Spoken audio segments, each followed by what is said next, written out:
What is up, everybody, and welcome to the Diamond in the Rough podcast. We are joined today by two goats, of course, in RayCheesy and my boy Thuuuuney, Austin Thuuuuney, to be exact.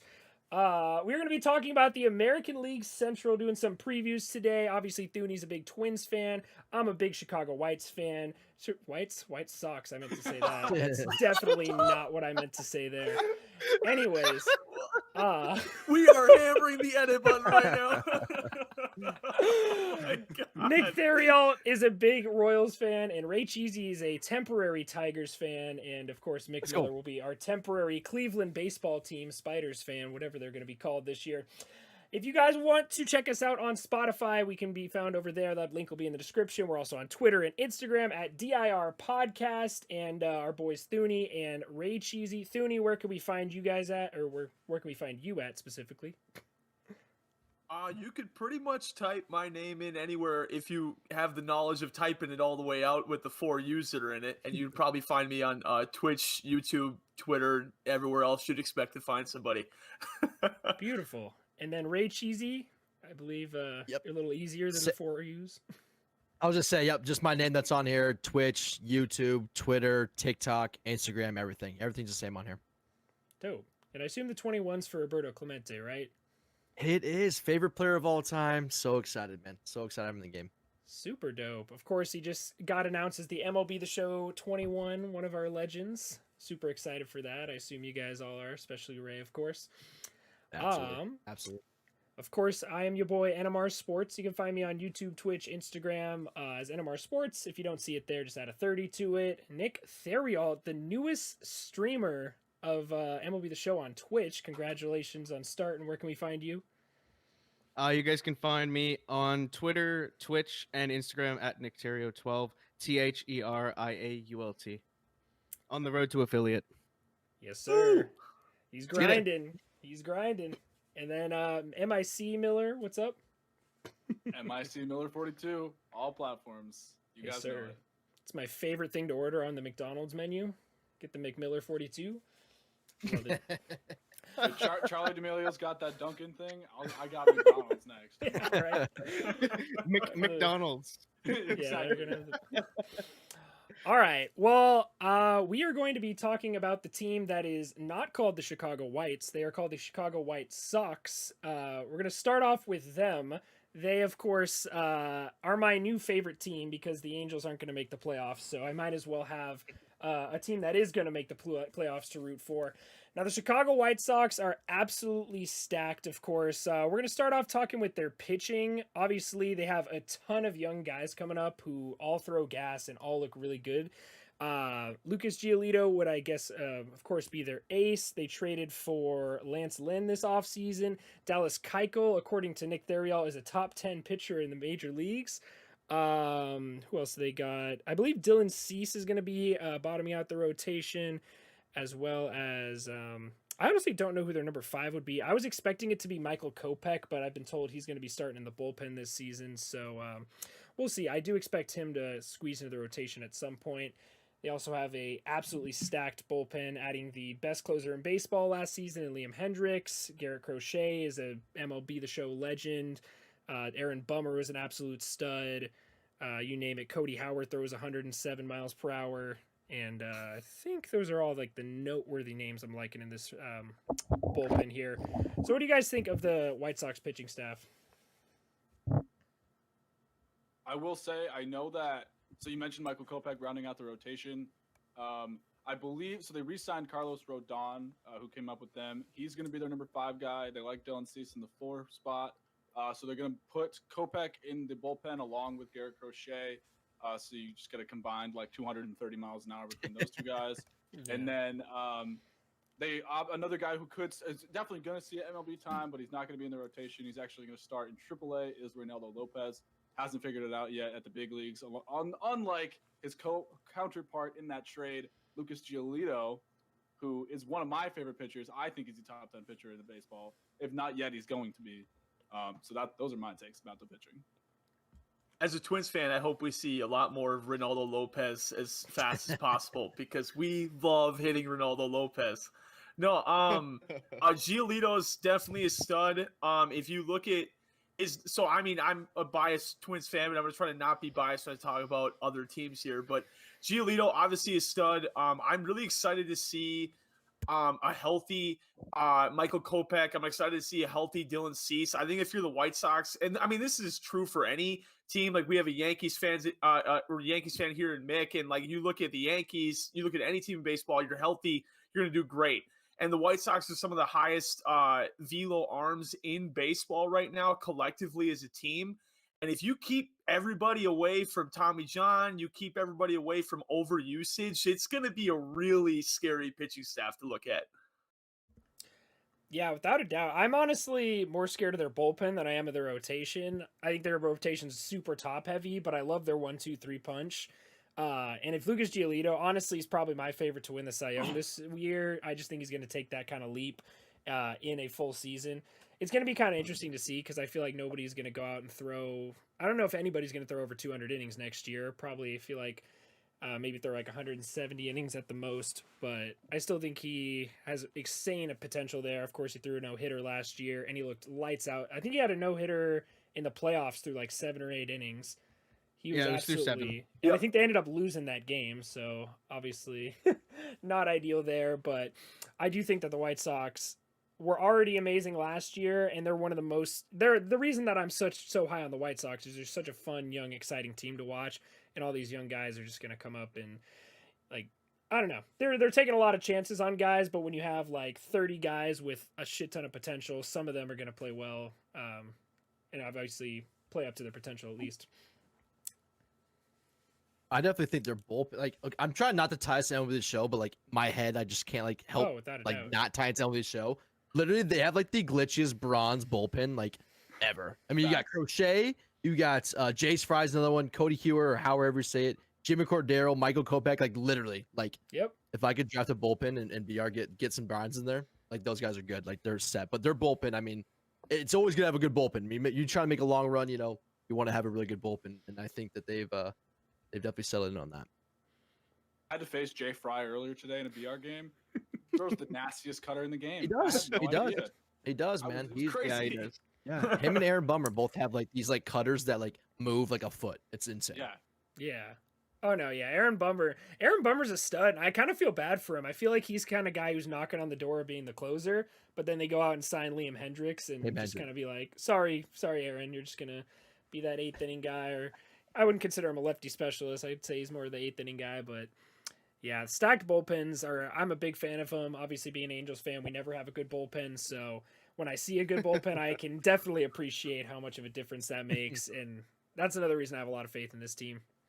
I'm not a huge fan of Lance Lynn though, surprisingly. I know probably Mick Miller's not a big fan of him either after what he did to the Yankees, but I don't know. I honestly really liked what the Rangers got in a young stud in Dane Dunning compared to Lance Lynn, who I feel like could be really good for them, but he is aging. Same thing with Dallas Keuchel, but he's on the younger end, of course.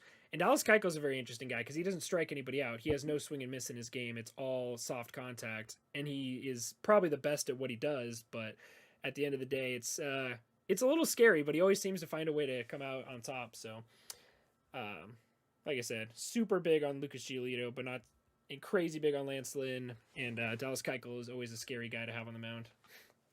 I mean, what I will say about Lance Lynn is that he will eat up a lot of innings because he generally throws between 175 and 200 innings per season, and he's been doing that for a long time now. Yep. So at least the White Sox are going to have that when he's on the mound. Not guaranteed every start, but at least whenever he goes out, you're going to feel good about your bullpen coming in late.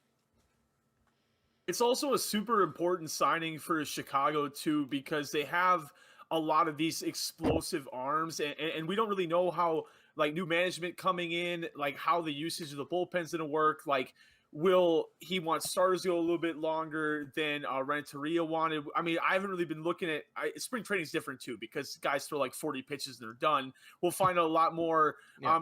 Well, I mean, for every team, like we'll know a lot more in May what the plan is because April is still like a lot of guys' arms are opening up. But I mean, Giolito, I would consider it like more of an innings eater too. You have Lance Lynn that can do that.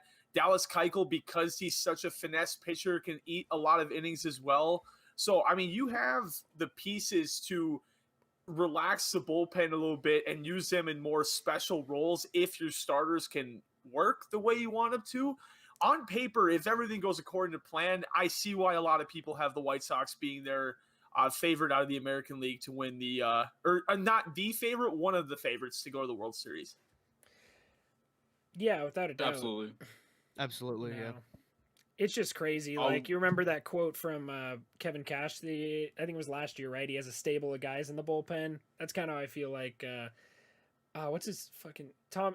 What's his name again? Tony La Russa. Tony La Russa. Tommy La Russa. But you mentioned Yeah. new management. That's why I kind of laughed because Tony La Russa is like 106 now. Yeah, I know. But one connection that I just made was Tony. I think if I'm remembering correctly, Tony La Russa retired back in 2011 after the Cardinals won the World Series, and who was a rookie on that team? None other than Lance Lynn. Yeah. So I think, and obviously we know Lance Lynn's elbow is basically just made of steel at this point, but him being the way You he just is, jinxed and Tony, the entire. Oh my God! Good. There's never been a bigger Yes, jinx. Keep jinxing. Oh my Keep God, dude. jinxing. No, you might be right, but my point is Tony La Russa being as like a dinosaur like he is, and Lance Lynn being the kind of pitcher that he is. I would not be surprised if Tony La Russa just tells Lance Lynn to just throw 180, 90, 200 innings this year. Like, do what you do all the time, basically. Garrett Crochet is younger than me. I'm 21. Garrett Crochet is younger than me, dude. That just hurt to see. I'm looking at their birthdays, bro. How Every old is single he? kid. That's what I'm looking at. too. June 21st, 1999. Jeez. I'm Dude, 20. I'm 26, so I mean, Ah, y'all got me feeling old here. Bro, this man was. I'm the old oh man my of the God. podcast. No, everybody. I'm 23. Literally. Oh yeah, we're. But isn't we're that super like the young. wave that baseball's been moving towards? Like when you have guys that have a really high velo, like they don't have a long shelf life. So Yeah. it makes sense to bring them up to the MLB right away and try and at least work on locating a little bit. But I mean, like Garrett Crochet's not going to be throwing 100 in like 4 years from now. It'll probably be like 97 or 98. Hopefully it's still 100, but like these guys don't Yeah. have a lot of shelf life. So I completely understand why like everybody that's coming up is making me feel like a grandpa, and I'm 24. Like it's just crazy. Well, You guys the are thing all is, like, young. God bless, bro. I'm out. But Makes younger Crochet than I obviously throws gas, but like Chapman still throws 100. He's been in the league for almost a decade now, so it is I think possible. There's definitely And I think he exceptions to the rule. It is possible, yeah. Yeah. Yeah. I mean, I don't. Obviously, we'll have to see how Crochet's career, unfolds. How he does this year. He obviously had a good rookie year, but like I think the reason that he came up so early last year was he got drafted in 2020. There were no minor leagues. He obviously throws gas. They knew he was as MLB ready as a draft pick could be, and with no minor leagues, and then in the playoff push, it made total sense for them to pull him up last year. But I don't. If it was 2019 and that had happened, I don't know if they call him up that quick. Probably I don't not. think it would have happened. That's a very good point to bring up. Yeah. Yeah. Oh, it's interesting. They have a lot of young talent in this bullpen, bro. Pretty much more than half the bullpen was born 1995 or later. So they're And they got Tony La Russa as Yeah. a manager. Makes no I'm sense, dude. excited. I know, I'm bro. excited. I mean, as much You- as I hate the guy, I feel like AJ Hinch would have been a much better hire for this team. Because AJ Hinch was dealing with the super young Astros when they were coming up. I'm pretty sure Correa was like 20 or 21 when he came up. Super young guy. Yeah, Same that's a thing with good George point. Springer was super young. So, hate the was guy. I mean, surprised I when he don't went think. to the Tigers. Yeah, I don't think you can hate AJ Hinch more than you dislike Tony La Russa after his constant DUIs and off the field issues. But Yeah, I like Hinch more. it's an Hall interesting of Fame coaching person. hire. We'll see if that plays into effect, because that's definitely a tough bullpen to manage in a good way. But I don't know, with an older manager like that, we'll see how he does with all these young guys. But I mean, he's done it before. He's won World Series with the Cardinals before. Even before the Cardinals, he's won World Series, not as a manager or whatever, but like he's been there. He has the experience, and he's seen what managers have been doing the last couple of years. And I think he's going to take a play out of their playbook. Okay, interesting. Yeah, I also remember wasn't Carlos Rodon, wasn't he a big prospect at some point? I Yeah. think He he was, was, yeah. but Yeah. I Never remember really him worked being out. like, yeah, interesting. I think you guys also forgot Matt Foster. Yeah, Matt Foster. Yeah, we haven't touched on him at all. I don't know anything about him, if I'm being completely honest. There's so many big names in this lineup, it's really hard to. Yeah. There's a lot of guys that get overlooked. Yeah, they have a lot. Should we talk of about the good names. lineup? Yeah, let's dive into the Yeah. lineup. Good transition. Bro, 'Cause it's a fun one. I'm absolutely obsessed with this lineup, bro. Hmm. All right, so speaking of BR legends, I don't know if Zach Collins is coming up or not, but Zach Collins is a possibility at catcher. Obviously, their starting catcher is going to be Yasmani Grandal. Has money. He's on my fantasy team. We'll talk about him in a sec. I could go on. I could spend the whole 2 hours talking about him. Jose Abreu, the reigning AL MVP. Tim Anderson at shortstop. Nick Madrigal. I call him Madrigal. I don't know if that's how you're supposed to pronounce it.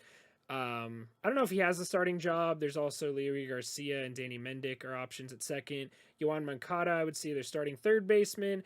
Adam Eaton, for some reason, is in their outfield. Eloy Jimenez is in left field. And Luis Robert, that is how you pronounce it, will be their starting center fielder. They also have Adam Engel is currently on their active roster. I'm just on MLB.com.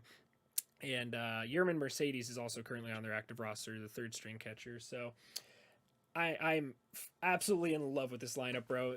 First of all, it's just electric. Tim Anderson is one of the more fun players to watch, and he says what's on his mind. He already came out and said, "I think we're the best team in the AL." He love him or hate him, he's an electrifying, fun guy to watch. I know he has a large personality. Some people don't take too kindly to that, but I love what he brings to the table. Jose Abreu is kind of the opposite. I feel like he's a very quiet guy, just kind of does his business and gets out of there. Yasmani Grandal is crazy offensively. If he wasn't so slow, he'd be perfect. Zach Collins. He's also one of the best framers in baseball. Like if we went to an electric strike zone, that would take some money away from Grandal because he has perfected the art of framing. He's so good at it. Yeah, he's ridiculous behind the plate. I'd like to have a good defensive catcher because I don't know. Yeah, right. Bro, I saw a stat. What do you mean? You're Cleveland. You have Roberto Perez. Oh, yeah. Yeah. I think in MLB The Show, Cleveland has 2 catchers with 99 fielding, and the Yankees have like 45-year-old or 45 overall fielding. Yeah, combined between all 5 of Gary Sanchez's cards. Combined for sure. Also, Yerman Mercedes, not a fun name or anything, but my God, dude, I've seen him in person. He is a very strong man. Like he can hit a baseball to the absolute moon. Same thing with Eloy Jimenez, is just a freak of nature, kind of like a Aaron Judge, Giancarlo Stanton type. Luis Robert has drawn comparisons to Mike Trout. I don't think he has that much potential, but he definitely could be a superstar in the next few years.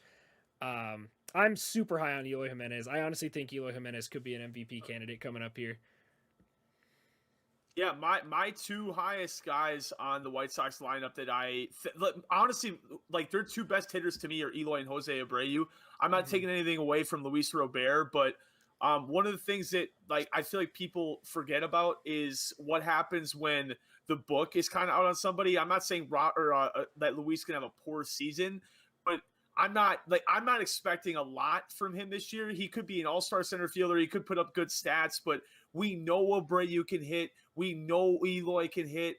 I think Moncada is going to prove people that he can hit. He was dealing with COVID a lot last year, which took away a lot from just his approach to the plate, and you could see his numbers. I think Moncada will play pretty well. But man, Abreu and Eloy are legit. Abreu's like, I can't believe that nobody talks about that guy. He's so good. Like I said, he just kind of does his business. He's a very, very quiet guy. He does not. He doesn't say much. Kind of like you talk about Kluber and DJ. I feel like we're bringing up the Yankees every 5 seconds. I'm just gonna stop brushing Miller's ego, but yeah, he's a very quiet guy, and he had an amazing year last year. He's absolutely insane. So I hope he continues that this year. But Eloy, freak of nature. He's man. Overlooked. He's extremely overlooked in the MLB community. He is. Mm-hmm. Yeah. Well, I mean, when you have Luis Robert and Tim Anderson on the same team, it's hard for anybody else to get pub, honestly, because those 2 guys are going to take headlines every day. Yeah, unless they if, match that electricity. Mention, Yeah. You didn't mention Andrew Vaughn. I believe he's Oh, going I to forgot. DH. Yep. Yes, you're right. Andrew Yep. Vaughn, He yeah. will you be forgot Andrew DH or Vaughn. first base. Yeah. Yeah, because I think he's their I starting was thinking, DH. I was just Yeah. about to mention. I was just about to mention that because I'm looking at his stats right now. Yeah, I don't know how like he's him. done in spring training, but I know he's been in most of the lineups with the everyday guys. He's got an 885 in spring training this year. Yeah, 885 OPS. 885 I OPS. was like, he's I was Oh, like, okay. that I was is- like, no, right. no. It's like, 885 Shohei I OPS. was Ohtani? like, wait a minute. Yeah. You mean RayCheesy with Luke Voigt? Oh, Oh, I saw that. dude, I saw that card is insane. That card's insane. But I can't hit with him. That leg kick screws me up. I love him. But just on the White Sox, Tim Anderson, man, I love what he brings to baseball. I feel like that's something that like, it's like the generational thing, like where the come up of like people like kind of our age, more in the 20s, you know, like coming up, like they have like an attitude, like not like a bad attitude, but they have you know, The swag. the swag, yeah. Yeah. They just haven't like, you know, old time, you know, it wasn't really a thing, but like this new generation, I think Tim Anderson is like one of the people that are leading that, and I love it for baseball. I absolutely love it. Me too. Me too. Oh, without a 100%. doubt. It's a lot I of fun. saw. Yeah, I was scrolling through YouTube today, and I follow the Pat McAfee show, and he did a thing like poll about what the greatest sport in the world is, and he put football, soccer, basketball, and esports. Ooh, No baseball. Interesting. No baseball. I don't And then I looked in blame the him, comments. honestly. Yeah. And that's what I was saying. I looked in the comments, and obviously I was reading the comments and getting mad about it, but at the same time I was like, I mean, it's true. They don't market it. And then right now I feel like is the beginning of a huge boom for baseball when you see guys like Tatis, you see guys like Juan Soto, Ronald Acuna Jr. I can name at least like 10 guys in the sport, and Tim Anderson, honestly, out of all those guys, is probably one of the lesser talented ones, even though he's a very good ball player. But my God, that personality is just something that adds so much. And I do see it even with like young guys coming up in the Angels farm system with Brandon Marsh and Joe Adell. And all these young guys coming into the league are kind of kicking out those old dudes who kind of have that, you know, chill vibe to them. And it's turned into this electric thing, kind of like basketball, I feel like is a naturally boring sport, but the personalities you get in there are what make it exciting for some people, apparently. Yeah, there's just a lot of hype in basketball, like just the way they act on the court, and I think it should be that way with a lot more MLB players nowadays. That's going to get fans more intrigued in the game and build the game of baseball, just like those basketball players, like LeBron and all those guys have done in the sport of basketball. Mm-hmm. Also, speaking on what you were talking about the White Sox earlier, Fernando Tatis is a White Sox legend. Imagine White if he Sox was in legend. Chicago, man. Oh my And God, dude. like Tim Anderson at 2 and Tatis at short, they would have. I would be shutting up about the Twins, but they don't have Tatis. They traded him away. Thank the Lord. You mentioned Nick Madrigal earlier. Like they have between Nick Madrigal, who obviously hits for no power, but he bloops it over the shortstop. He's going to do it 200 times this year. Between Nick Madrigal and Tim Anderson, they have two guys at the top at their lineup. That's 400 plus hits, almost easily. Like that's such a good, especially when you have boppers like Robert and Abreu behind him. I mean, if they can have an OBP above like 350, that would be absolutely incredible, dude. They'd score. They're already going to score so many runs, but my God, if they can get on base, if they could have Tim Anderson and Nick Madrigal at the top of the order, just to get on for those guys would be absolutely insane. It's like the White Sox are honestly just like a softball, like a men's softball team. You get two guys on, load the bases. You only get a couple home runs a game. You might as well get Abreu and Eloy and everybody out there to go hit a 3-run or a grand slam, and then there you go. And then Giolito just does what Giolito does. Yeah, exactly. Yeah.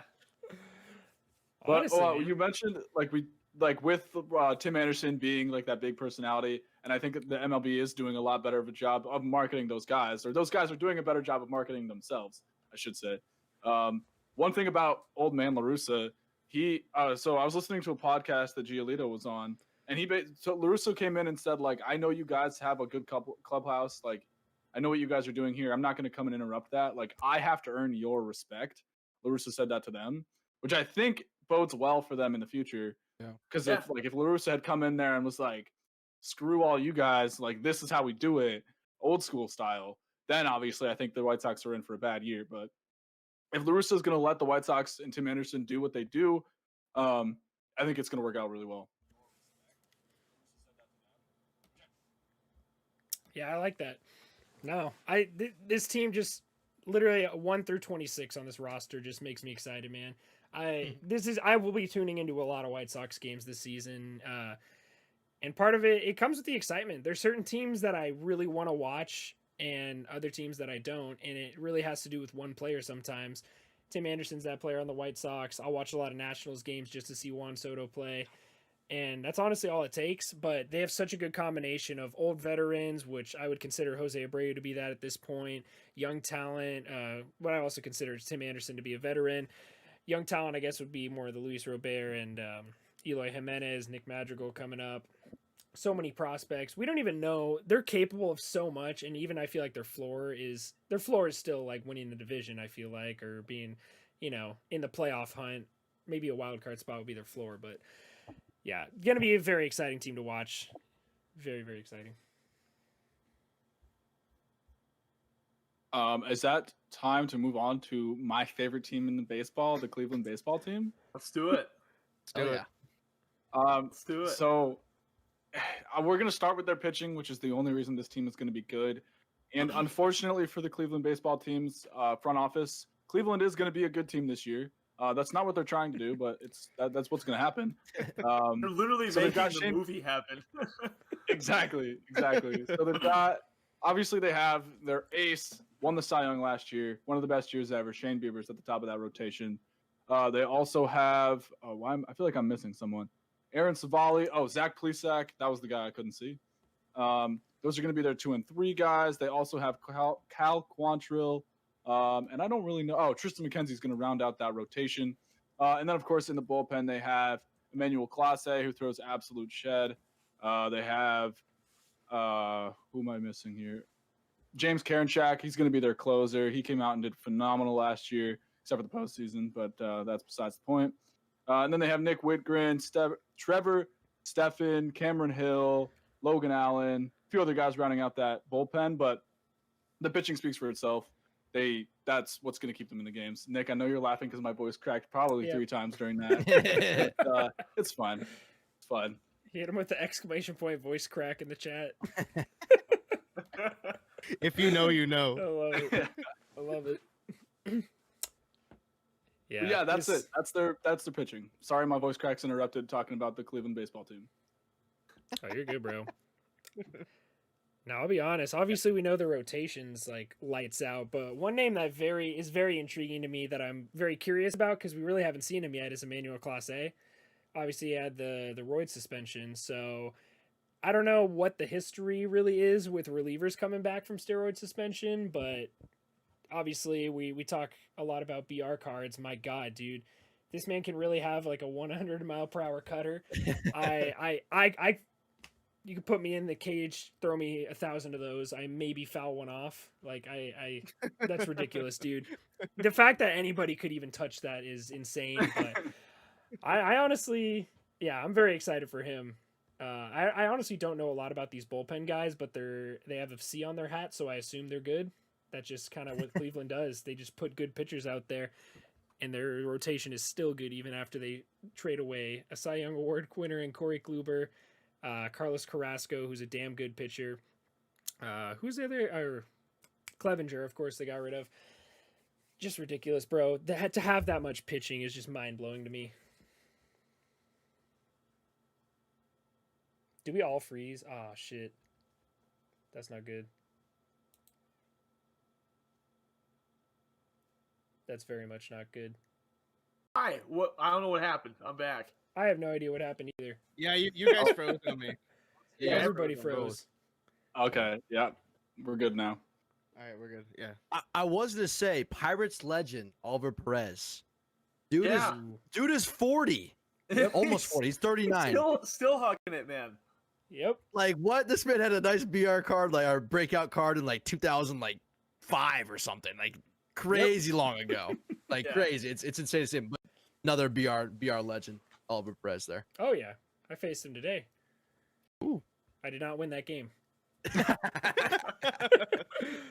Another 4-0 gone. Thanks, Oliver Perez. Talking on Cleveland's pitching staff, I think, and we've already talked on it a little bit, but I think their pitching staff is the reason why I still consider them to have a chance at winning the Central. I know the White Sox are so loaded. The Twins are pretty loaded.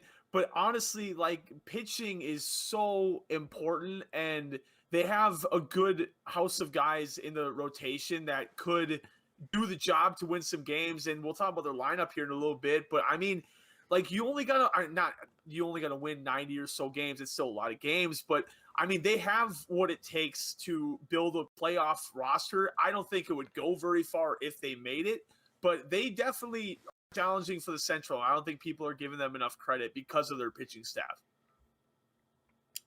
Yeah, they're like the Rays a little bit in the sense that no matter who steps on the mound for them, they get outs. I don't know how and I don't know why, but it just happens every time, and that's why these teams are good. That's why the Cleveland baseball team, with a payroll of $15 million or whatever it's going to be, $35 million, they're still going to be in the hunt and be better than some teams with way higher payrolls. And it's frustrating. I think it's bad for the game. We're talking about growing the game. I think Cleveland's brand of baseball is bad for the sport, but they scare me no matter what. I don't like facing them because I don't like that they can shut down any offense on any day, no matter who's on the mound. It'll be very interesting to see because we have such good offenses in this league now, or in this division now. Pretty much every team got better this offseason offensively, even the Tigers we're going to talk about in a sec. So it's going to be really, I mean, they did. I'm sorry. They didn't get much better, but they got better. I'm saying just it's going to be pretty interesting seeing this amazing pitching staff with little to no offense going up against these absolute offensive juggernauts in the Twins and the White Sox, and even the Royals are very good now offensively. So it's definitely this will be a good example if you're a guy who really likes pitching, to see if this is going to be a team that can actually make or at least win a lot of games, be above 500, or potentially be fighting for a wild card spot. I feel like the Cleveland Indians are just kind of naturally put in that, one game out of the wild card spot, and they're always fighting to get into it no matter what, no matter if their team is absolutely stacked or if it's terrible. They always find a way to get into that, like, one game out of the wild card spot. So it's definitely not crazy to think that could happen again this year. I mean, a lot of people are putting them like fourth in the division, and I wouldn't be surprised if they get second. Like, I think that's easily their ceiling. You put them fourth? I put them fourth. Okay. I don't know. I just don't see it happening. I think the Indians are going to play a lot of 1-0, 2-1, 3-2 games and they're going to win a lot of those games because of their pitching. So that's why I'm glad they're not in the AL East. I will say that. Yeah, they're going to be a really annoying team to play. You're going to be like, you guys are getting paid as much as my outfield, and you just beat me 1-0. Like, what the fuck? Me frustrated. When the Yankees pay one pitcher as much as they pay their entire team. Literally. Yep. Literally. Crazy. It's infuriating. Yeah. And I don't know if you guys mentioned Nick Whitgren either, but he's been really solid the last 3 years. Yeah. So, I'm looking at his numbers right now, and I think he's easily their setup man, probably with Class A with Karinchak as their closer.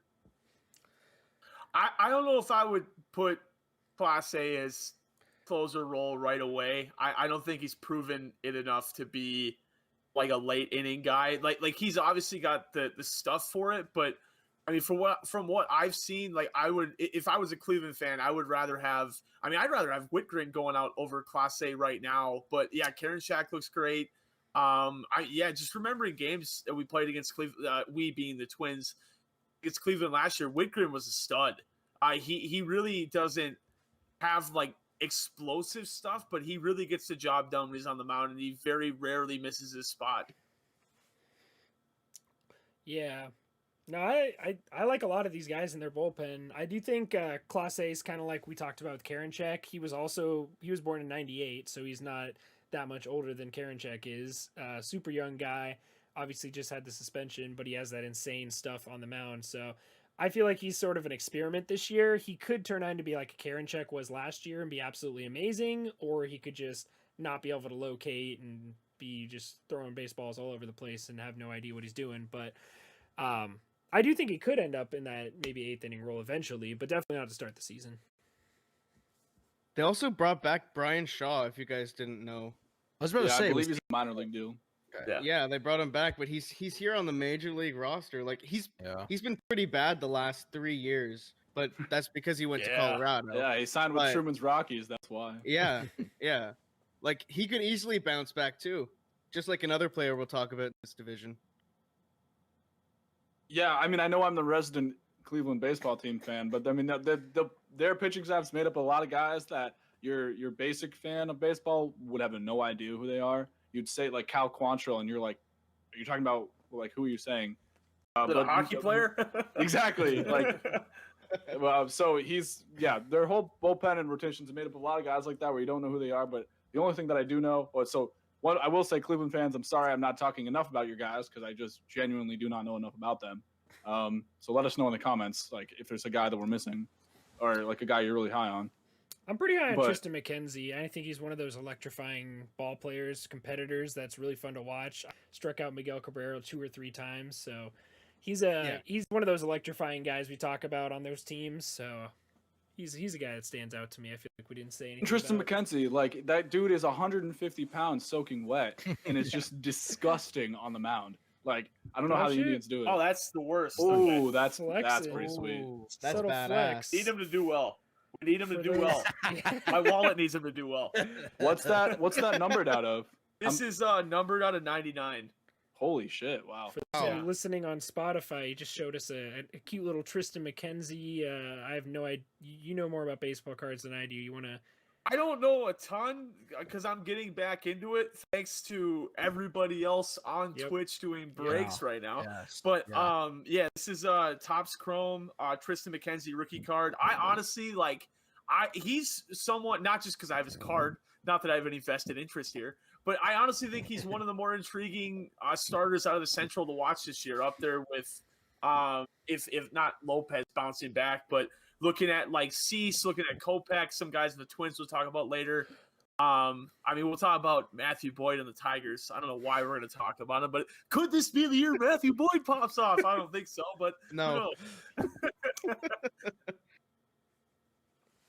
Well, before we get to the Tigers pitching, we're going to talk about this Cleveland baseball team lineup. You know, scariest lineup in MLB, obviously. Yeah, I was going to say, I thought you were about to say hitting, and I was like, can we call it that? Yeah, exactly. So they have heavy hitting catcher Roberto Perez. He's going to be their starting catcher. Terrifying. And then absolutely terrifying.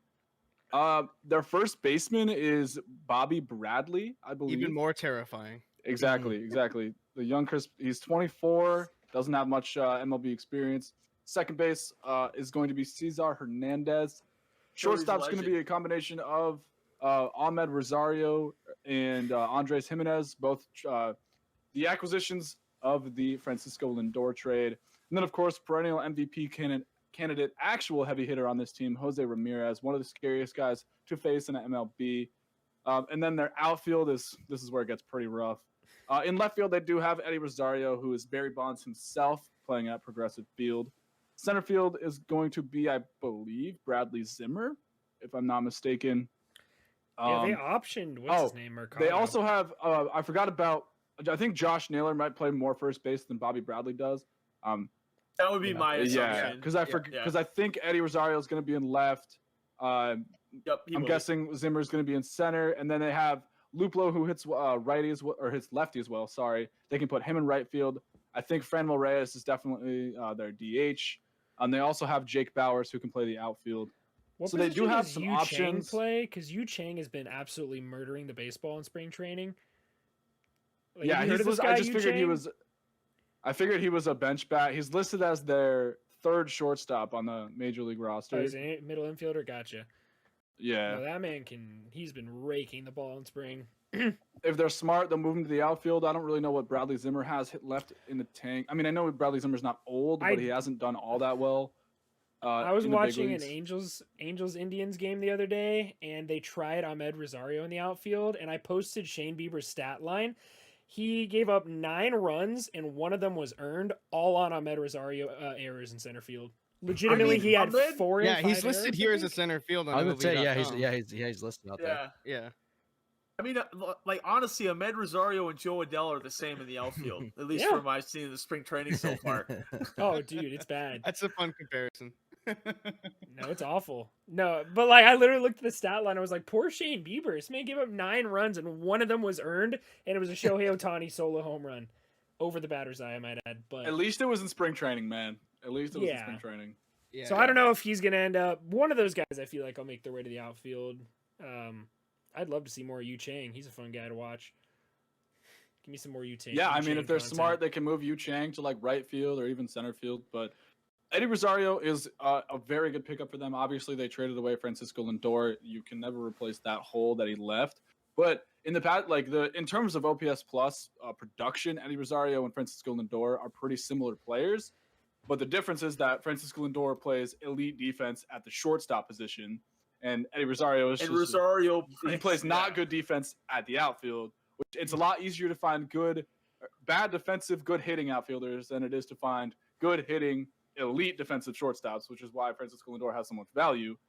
But in terms of offensive production, they're going to remain about the same as they had last year. Obviously, they lost Carlos Santana, but I think some other guys are going to pick up the slack. But the offense, this offense is not exactly the heart and soul of this team. It's not why they're going to be good. It's why they're going to win a lot of 1-0, 2-1 games. Yeah, I agree with that for sure. I mean, Jose Ramirez is going to pop off with 38, 40 home runs pretty easily. He's going to carry that team for most of the season. I was going to say it's Eddie not Rosario. the Pirates, Sorry, go ahead. Oh no, you're good. I was just taking a stab and saying it's not the Pirates, but I'm sorry, but why are you doing that to us? It could be worse. I'm just saying it could be worse. I like how you said us, like you're actually a Pirates fan, like RayCheesy is. Did I say us? I did not mean to say us. I did not. No. Nick said us. He said, why are you doing this to us? I have the hat. I Pirates fan. Nick is I know someone cares. Yeah, I'm a fan of underdogs, bro. I'm a fan of underdogs. I know what it feels like. Right? Except the Pirates are really underdog. Like they're like, they're like sewer. They're like sewer dogs. Yeah. No, I mean I was gonna say just to give. Oh, you're good. Sorry, you're good. my bad. No, you're good, bro. You're good. I'm just saying for Cleveland fans, what you're getting with Eddie Rosario, he'll hit a fastball at his eyes, 430 to right field. You're like, oh my god, it's the best thing ever. And then next inning, he'll botch a ground ball, and then he'll overthrow the third baseman, and then he'll miss the pop up. He'll go like 2 for 4 with a couple errors, and then you'll not know if you like him or not. Get ready for 162 of that. So pros and cons, really. Yeah, exactly. Pros I and forgot cons. to say that. Thuuuuney obviously knows a lot about Eddie Rosario. Eddie Rosario was with the Twins for a long time. Now goes to the division rival baseball team. I'm not going to call them the Indians. They're not going to be that for very long, so I don't see the point. But I mean, all right. So RayCheesy, just to get you involved in the conversation a little bit, you're a resident Tigers fan. Other than Jose Ramirez and Eddie Rosario, is there a guy that if you're watching your beloved Tigers, who are you most afraid of right now? Oh, geez, for the Tigers, who? Well, no, if you're watching the Tigers and you're facing the Indians, who scares you the most? Okay, I get what you're saying. Sure. I mean, I don't think there's really. I mean, Josh Naylor against righties, right? I mean, that man can hit some bombs. I mean, or Franmil as well. Like, don't sleep on Franmil. As long as he's not in the outfield, he's playing some DH. That man will be set. He is a very, very good player as well. I think unfortunately, his defense is obviously not good, right? But his bat is very, very viable, and I think he could have a very good year as well. I think those two are kind of the ones I would look at, like big guys that have a lot of power. Naylor caused me a lot of anxiety in the postseason. I really thought Naylor was going to cause the Yankees to lose a couple of those games. It was scary. He just he went like 5 for 5 in his first 5 plate appearances. It was nuts. So maybe he can build off of that success. Right. It's so sad how much potential this Indians team has. I know we won't shut up about it, but it's tough to watch this team because they have such good guys to build around. They have a great pitching staff. They're so ready to contend, but the ownership team won't put any talent on the field to surround these guys.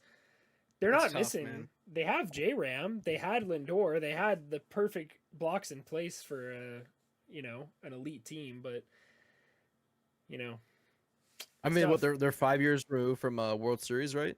5 years now, Yep. or Yeah, Yep. 5 years now. Yeah, it's 5. 4 years? I mean, they obviously had the talent at one point. They just Yeah. shipped them all away.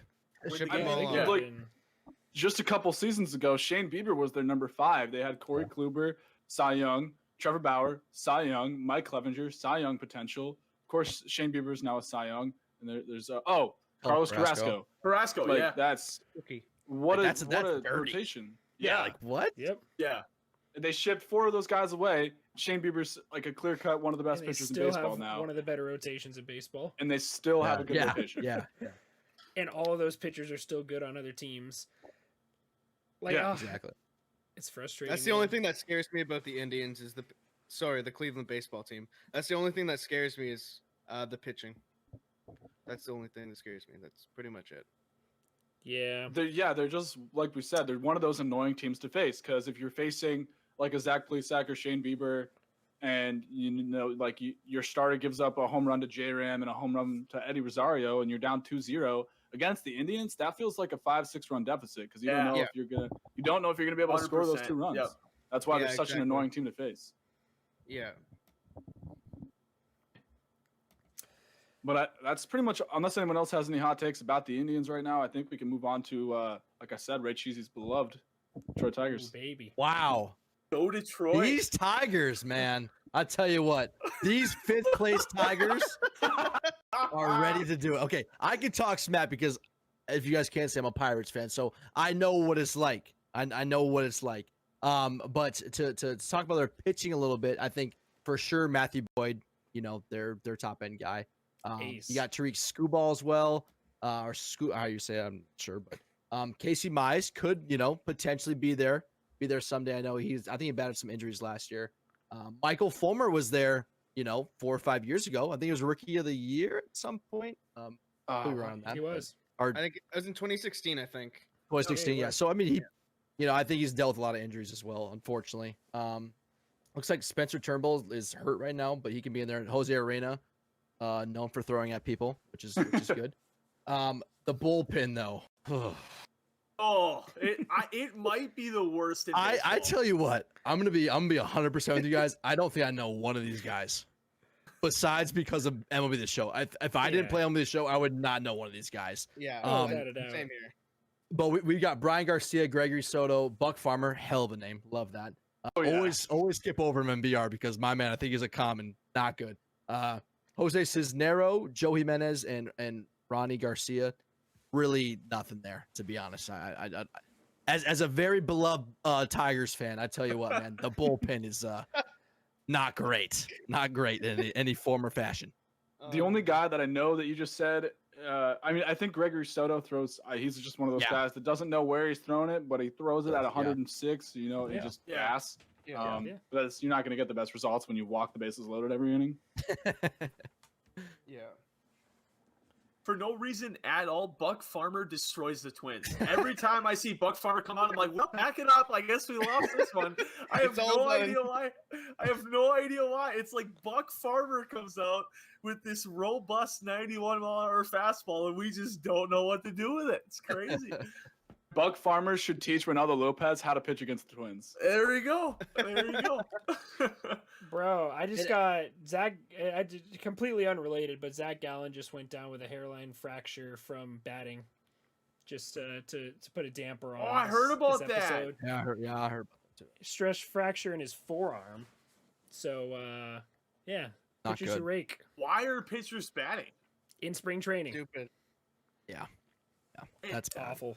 Wouldn't it be cool Disgusting. if we could come up with a rule that would prevent pitchers getting injuries doing While hitting? unnecessary activities? It seems like a really good idea. It'd be cool. It's called the DH. I think the AL's got it down. The NL is a little Yeah. bit behind there. Yeah, Yeah. just thought I'd. But yeah, I mean, I like I said, I think the Pirates, the Tigers, bullpen pitching, not a very strong suit. along with their lineup, to be honest. I mean, their lineup, I will say, if you guys play on this show, very glitchy lineup. I tell you what, a lot of silvers, a lot of nice guys to hit with. But just looking at their catchers, Grayson Griner, Jake Rogers, I think is an up and coming catcher for them. John Candelario, good first baseman. I like him. Jonathan Scope, Nico Goodrum, very good cards in MLB show. But Jonathan Scope, I mean, I think he's been around. He's been around for a while. He's a veteran hitter for sure. He can hit. There will be no Jonathan Scope slander. No, there won't. Former Twins don't get slandered. Scope is great. dope. We love Scope. Scope is dope. Did you not just spend 5 minutes bad at Eddie Rosario's defenses? Yeah, no, we didn't. I didn't hear that. I don't know what you're talking about. But then we have Isaac Paredes at playing third. I think he's another young guy. A nice prospect for them as well that's coming up. Willie Castro again at shortstop. New acquisition, Robbie Grossman. We'll see how he does. We got Jacoby Jones in center, and then Victor Reyes in right, along with Daz Cameron, another highly talented prospect as well. And then Miguel Cabrera, man, that man's still in the league doing his thing. Absolute veteran hitter, just knows how to hit. It's been a little bit lower here lately, but I'm still a very, very good hitter.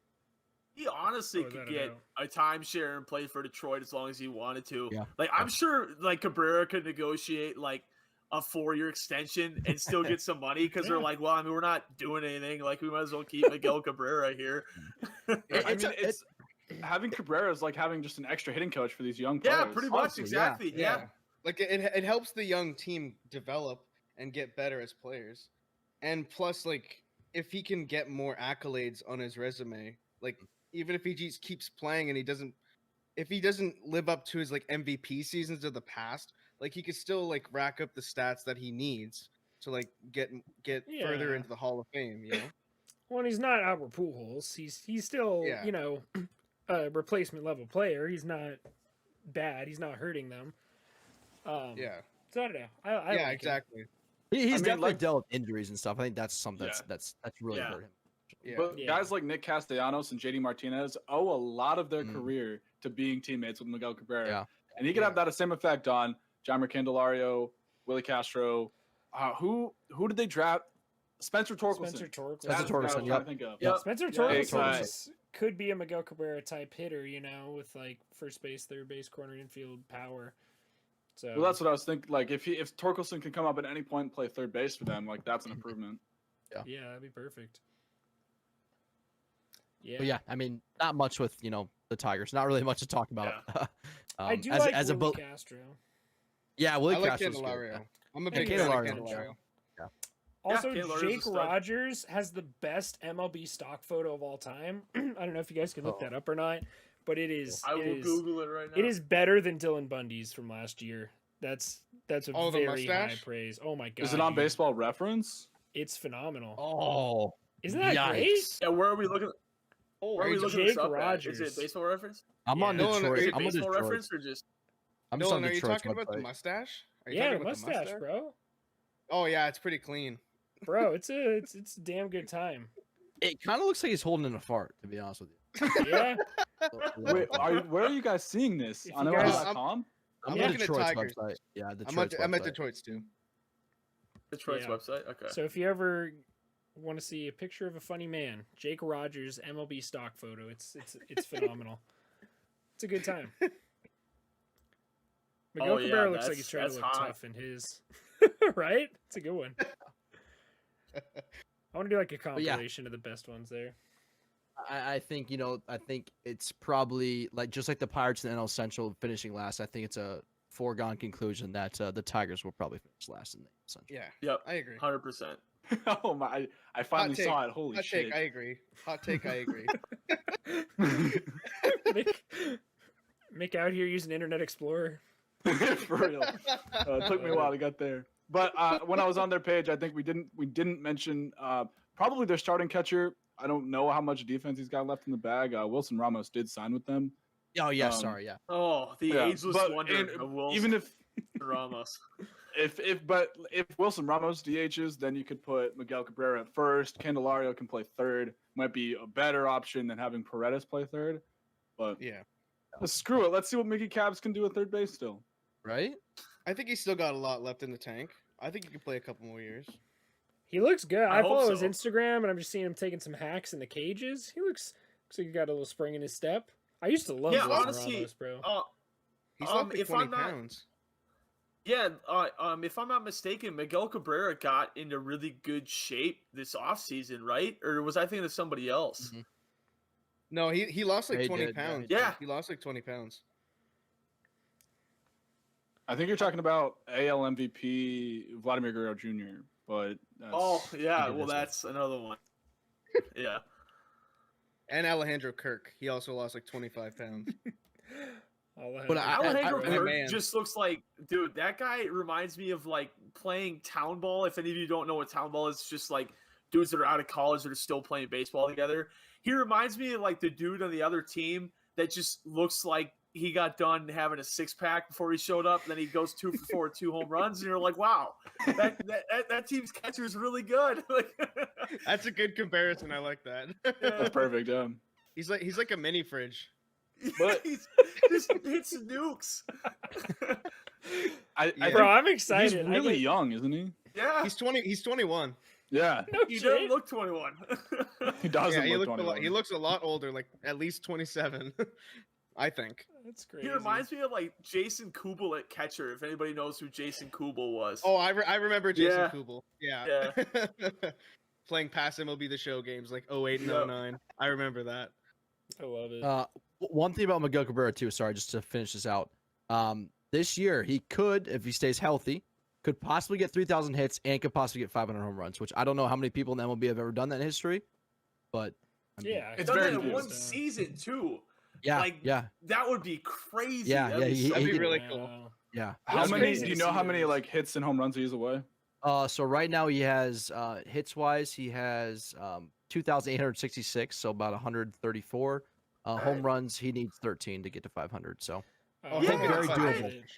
very doable. As long as he's healthy, I think he Very should definitely doable. do that. Oh yeah, 100%. I agree with that. I would guess he definitely gets the 500 home runs. I Yeah. think the 3,000 hits a little bit of a stretch, just because I don't know. The 130 hits isn't, it's not previous 200 hit Miguel Cabrera, but Yeah. it's still hard.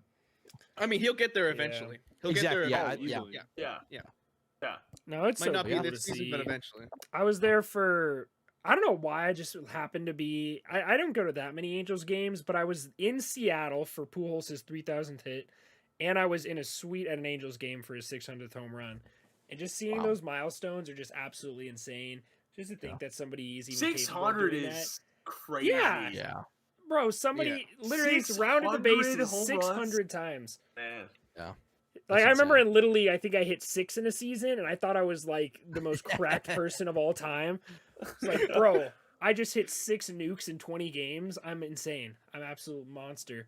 This man goes out and hits 600 home runs. That's Against the dude. best players Well- in the world. Just Yeah, like yeah. that's unbelievable, man. It's And the crazy. fact that he I- can still do it. I wouldn't compare Miguel Cabrera to Albert Pujols because I think Albert Pujols had a stretch that I don't think any Oh, right-handed hitters ever had. Yeah, no. but like he's a like machine. he's just Yeah. a little bit below that.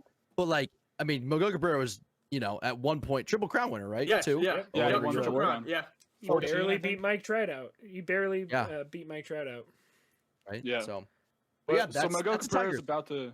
Sorry, real quick. He's about to you're- join the group of Hank Aaron, Alex Rodriguez, Albert Pujols, Willie Mays, Rafael Palmeiro, and Eddie Murray. So he's about to be the 7th player ever to get 3,000 hits and 500 home runs. first ballot Hall of Famer. Yeah, Seven- 100%. Without a doubt. He's about to be That's awesome. only the 7th player to ever do that. That is just insane. It's nuts. I feel like nobody ever talks about Rafael Palmeiro. I've never No. heard him in like top like MLB player discussions ever. Does he have like? I Well, feel he's like a he has some steroids guy, steroid right? stuff around him. Yeah, It's, steroid it's stuff, because yeah. of the steroids stuff. Yep, steroids. Yeah, Yeah. steroid stuff. No, he was so good though. Yeah, I he was like good. Rafael Palmeiro. They had a thing with him on ESPN about his kid at Mississippi State, I think it was. I think a 30 for 30. It was actually pretty good. Huh. I mean, I'm not for steroids at all, but like Here comes the ball. Yeah, hot take. you still have to put still Yeah. have to put the bat on the ball. Yeah. So that Oh, means yeah, you're yeah. still a good ball player. Oh yeah. No, Barry Bonds is still probably the best hitter of all time. Yeah, I agree with the that. most complete baseball player of all time, but the best hitter of all time. Steroids Nobody or did what not, he did. he was great. Nobody. Yeah. I mean, you can give Lou Gehrig steroids and see what he does, but at the end of the day, Barry Bonds still was miles above the next best player in MLB in the height of the steroid era. So, imagine Babe Ruth with steroids. I mean, technically, Babe Ruth had steroids because he was going against people that are throwing 88. You know what I mean? Like, it's like imagining game, but like, I'm sure you've all got everyone's seen that video where Babe Ruth's trainers like rolling that big ball against his stomach like for training. Just imagine those guys with like actual decent training regimens. Yeah, true. Yeah, that's a really good point. Yeah. And those guys were heavy drinkers, heavy smokers. Like, yeah, you'd be having a cigar in the living their dugout, be like, "Hey, hold this." Hits a home run, comes back and takes it. Hold my beer. Hold my beer. Quite literally. Let me go back real quick. Yeah. Without a doubt. I love it. I love those old timey baseball movies, man. 42 is one of my favorites, dude. That just like seeing that old timey baseball. Yeah. It would something different I'd like to see if I ever get a time machine, man. Oh yeah. Be wild. So we want to head over to the Royals now for our boy NickTheriault. You mean NickTheriault? Yeah. Theriault. Okay. For the Royals, we have let's start with the pitching staff. We got Brad Keller, Danny Duffy, Brady Singer, Mike Minor, and Irvin Santana. We signed him in the offseason. Wow. Angels legend. I can't believe he's still throwing it. Smell baseball. I know. He's like 38, I think. 37 or 38 or something like that. Angels he's legend. been in the league. He's been in the league. He's played on every team. Yeah. He's been here for a long time, but one thing that doesn't make sense to me is that Chris Bubich was optioned to the minors like this past week, but I guess that would make sense in the sense that they want him to get some reps in AAA. Makes sense to me. It's like the same thing. Yeah. And the bullpen, we have Josh Stalmont, Scott Barlow, Jacob Junis, who could also start or be a long reliever in the pen. Jesse Hahn, Kyle Zimmer, Jake Newberry, Greg Holland, and Wade Davis, who we recently signed, who was an absolute superstar the last couple years. He lost his career in Colorado, like most pitchers do. We talked about Brian Shaw earlier this episode. I think they could both return to old form like he did in like 2014, 2015, 2016, because he was a tremendous pitcher in those amazing bullpen years for the Royals in 2014, 2015, especially in the postseason. In both years, I think he only gave up one run in each postseason, which is absolutely disgusting. And Jesse Hahn was really solid reliever last year, and Josh Stalmont, he's a flamethrower. A lot of people didn't know who he was. Like I went on a couple Instagram pages back when he was throwing like 102. They were like, "Who is this guy? Who is this guy?" I'm like, "This is Josh Stalmont. You have to know who he is because he's an insane flamethrower." And of course, you got Greg Holland. He returned to form, and I'm hoping the exact same for Wade Davis. So, what do you guys think about this pitching staff? I think nobody talks about Brady Singer. I like Brady Singer. I'll be honest. I think he. I really like him. I don't think. I mean, it's not the Tigers' pitching staff, but it's also not the Indians' pitching staff. I'm not super high on it. Yeah, exactly. It could be worse, but I think it need to be a little bit better to make them like a playoff team. But I do. There's definitely some names in here I don't mind. Josh Stalmont is obviously, like you said, a flamethrower. Brady Singer has a ton of potential. He's just very young. Brad Keller was pretty good last year, if I'm not mistaken. Very underrated. He's very underrated. Yeah, very underrated. Yeah. Not a lot of people talk about him. Yeah, and I think Mike Minor's a big veteran presence to have there around guys like Brady Singer, and honestly, the guy who I had never heard of until you just said his name. Chris Bubich? I honestly don't know who that is. Yeah, he was a rookie. He was a rookie this past year with Brady Singer. I think he was like 13th in the AL Rookie of the Year voting, which doesn't really matter. But he was solid. He was solid, but he needs more reps. But Brady Singer is definitely ready because he had like 2 or 3 decent starts against the Indians when they had the loaded lineup last year. He even brought a no-hitter into the 8th inning in one of those games. Oh man. Yes. Let's got the cards. The Dude, lighting Thuuuuney. is so bad. The lighting is so bad. But there you go. It doesn't matter because it's beautiful either way, man. Holy shit. For those listening on Spotify, if you're not watching, it was another Topps Chrome refractor Brady Singer rookie card. What was that numbered out of? Is it numbered? This actually wasn't. This one wasn't numbered, but it was literally my first hobby box that I've ever bought, and the silver pack in the hobby box was insane. I got like Chrome Refractor, Singer, Carlson, Mountcastle, and McKenzie. Damn. Yeah. Oh my god! I Oh, know. good bad. I know. It was Oh, crazy. jealous. I know. Oh, I have a couple man. Brady Singers over in my box over there, but nothing like that. That's an amazing card. I would love to have that. But yeah, I think Brad Keller is definitely underrated, and I think Mike Minor's going to show these young pitchers what to do, like be that veteran presence in the clubhouse. Supposed to And, throw we the got a ball couple- in the strike zone. Oh. I just see like all the young guys taking notes, like sitting in a circle, crisscross applesauce on the floor. Well, Mike Minor shows him grips, kind of like one of those kids camps that you used to do. Yeah, Oh, I love those. yeah. And we also have a couple pitching prospects coming up, possibly this year or next year. Asa Lacey is projected to come in 2022. I think he was the 3rd overall draft pick in 2020.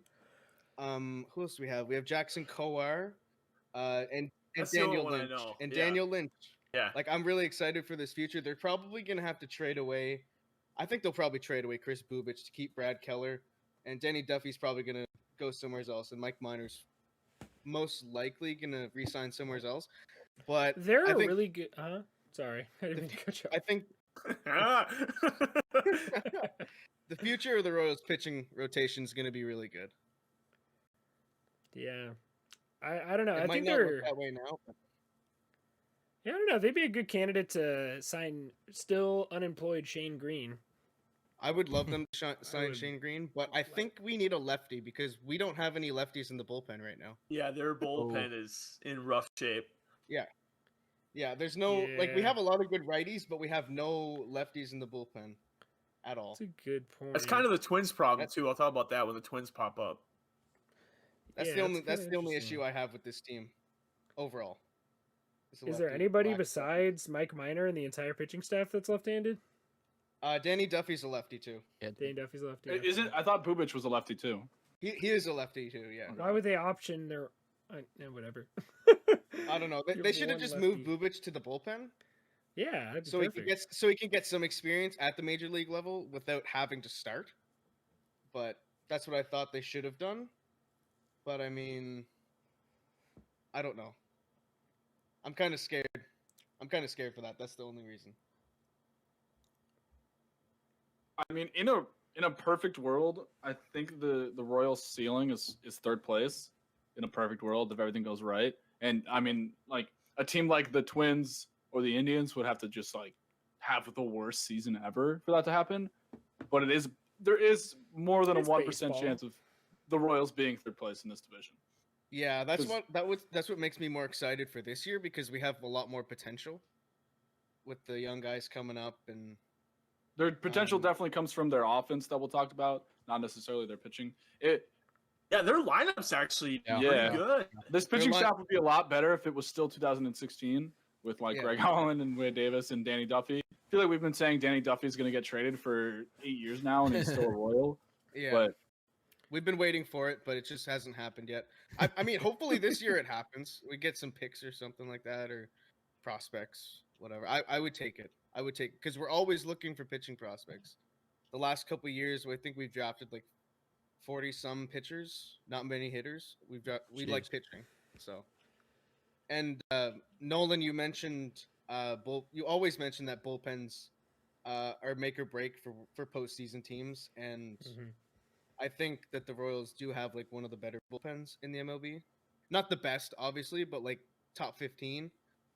Like if they could Above like league show average, up their yeah. full potential. Yeah. Yeah, it is scary not having that lefty though. That's Yeah, another that's my problem. only thing. Yeah, but I mean, Yeah. at the end of the day, having matchups are so bullshit, man. Game 6 of the World Series, I'm just gonna leave it at that. It's so dumb. Like handedness matchups don't mean anything. You got to look at the analytics and whatnot. And I really don't think that matchups are that big of a deal. Maybe if you're going up against like, I don't even know. I feel like it matters more with lefties facing righties versus. So I don't know. We'll have to see. I'm sure they'll find somebody in that farm system to come up, but it's kind of scary. The Angels are kind of in that boat too. Our only lefty, to my knowledge, besides Patrick Sandoval, is Alex Claudio, and I'm not. At least you have another either. So Claudio's a legend. I don't know Claudio slander True, in this podcast. True. Claudio is a legend for sure. Yeah. I don't know. Well, let's talk about that lineup. Oh, dude. All right. Yeah. I'm excited. Yeah, I love this lineup. This lineup gives me a heart attack every time I look at it. At catcher, obviously we have Salvador, and first base Carlos Santana. Second base they're gonna have Nicky Lopez and Hanser Alberto platooning. Third base, I'm pretty sure it's gonna be Hunter Dozier. Shortstop, it's gonna be Mondesi. Left field, the new Royal Andrew Benintendi. Center field, Michael A. Taylor. And right field, we're gonna have Whit Merrifield with Soler DHing. You could make an argument that is the second best lineup in the AL Central. If I'm being honest, I don't think. Well, no, just how do you? No, I was thinking the Indians, but I don't know if you can argue that that's better than the Twins or the White Sox.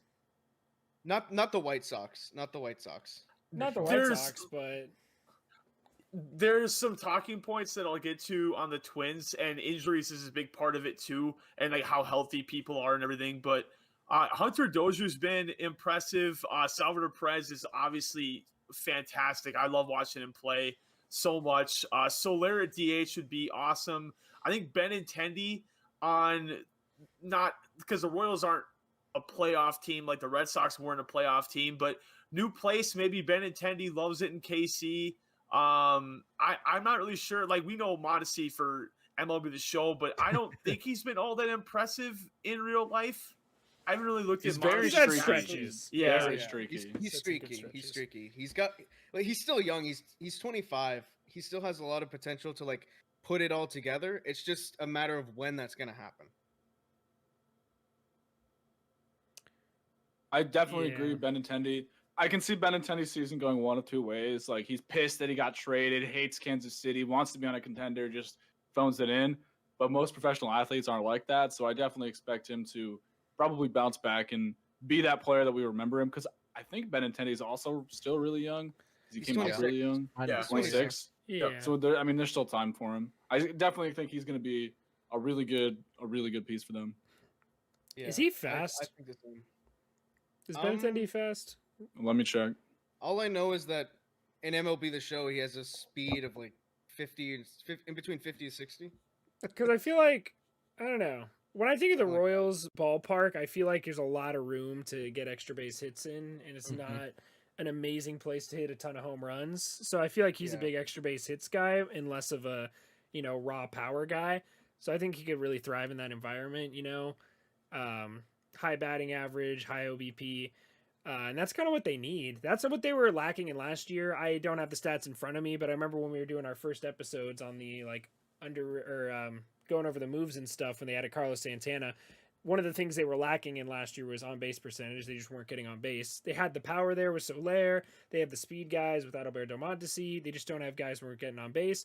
Carlos Santana's led the league in walks before. I think Andrew Benintendi, like I said, has a lot of potential and a lot of room there to extra base hits and whatnot. So I think he's a huge addition to the team. And like Thuuuuney was talking about, I do really like Hunter Dozier as well. And they have a lot of power guys who are kind of sneaky power guys with McBroom and O'Hearn. Yeah, I really like the bench. They have a lot of depth on that bench, like especially at first base with McBroom and O'Hearn. And they also have who else do they have? Edward Olivares. He's really fast in the outfield. I really like him. I've seen a little bit of the flash of the bat, but other than that, I don't. That's why I'm really comfortable with Michael A. Taylor in center field, because he can hit for a little bit of power, but he's fast. From what I've seen, he's pretty fast. Yeah. You're not going to get any offense out of Taylor. That's for sure. Yeah. It's the speed that gets me. It's the speed that I like. Yeah. Yeah, Well, I at the end think of the Taylor's day, probably the worst hitter in that lineup. Yeah. Yeah. Well, you look at the 2015 Royals that won the World Series. They weren't anything flashy at the plate, really. Yeah. A lot of it's all small ball. guys. It's all small ball Yeah. with KC. Oh, Mhm. they also signed Gerard Dyson, who Yeah. was on that team, and I think they also signed Terrence Gore. He was on that team as well. I do remember So him. like From the track meet over there, or what? exactly. A lot of the old guys coming back. Terrence Well, Gore I mean, has a okay. shit ton of MLB games played, but so few ABs because he just comes in and pinch runs. Yeah. I'm trying not to think about this show, but man, this might be one of the more glitchy lineups too. I mean, I feel like Salvi, Carlos Santana, Hunter Dozier, Ryan McBroom, Ryan O'Hare, Mondesi literally is the player that plays so far above his attributes. It's literally insane because of his swing. And then It's ridiculous. I honestly think that Mondesi hits better with the 65 power than he does the 125. Yeah, I get more home runs versus lefties or versus Righties. righties. Yeah, righties. Yeah. Oh, I agree. And then you have Soler. You have Soler just rounded out. I mean, Solars. Yeah. The only weak spot in this lineup is Michael A. Taylor. And Nicky Lopez. He's not the best hitter, but he's a really good fielder. I think Andrew Benintendi is going to be someone very interesting to watch this year, see how he performs. I would love to see him get back to that 2018 form where he was just an absolute monster at the plate. And he has good defense out there in left field. I remember one of the greatest moments of my life was watching the Astros all sad walking off the field. That diving catch he made in the playoffs. It was a great moment in hating Astros history. Yeah, he's got to live up to the hype of what Alex Gordon brought in left field, though. That's good. That would be really tough for him. There's some big shoes. That'd be pretty tough. Yeah, that's my only issue with Benintendi, but I think he's gonna bounce back. It's like, well, at the end of the day, what do they have to lose? If they suck, they suck. Yeah, exactly. Exactly. And Franchy Cordero is the exact same age, and Benintendi's been in the MLB for a couple years. Yeah. So, yeah. Like I said, I think just to round it out, finish it off, we'll go on to Thuuuuney's Twins. I definitely think this can be a third place team. They do have a lot of potential. They definitely need some more pieces in that pitching staff. But the good thing about the Royals, and I think a lot of people like this about them, they had a good offseason. They're actually trying to put a decent product on the field, even though they probably aren't going to make the playoffs, which is good for baseball. And they have a ton of guys that they get at the deadline for more prospects if it doesn't work out, like Carlos Santana. I mean, they could technically retrade Benintendi, Davis, Holland, Danny Duffy, some of those guys in the pitching staff, Mike Minor. So they're in a really good position. Whether if it works out, it works out awesome. But if it doesn't, they got a lot of trade pieces too. Yeah, I agree with that for sure. A lot of prospects could come back. Yeah, this is gonna be a very interesting MLB season, man. There's a lot of these teams that are kind of sprinkled in there. It's gonna be good. Aren't gonna make the playoffs probably, but they're fun to watch. Yeah. All right, so we can head on over to the Minnesotan with the Minnesota Twins wearing the Vikings jersey. I love it. Skull. Yes, sir. Tell us why they're a first place team. Okay, so let's start with their starting staff.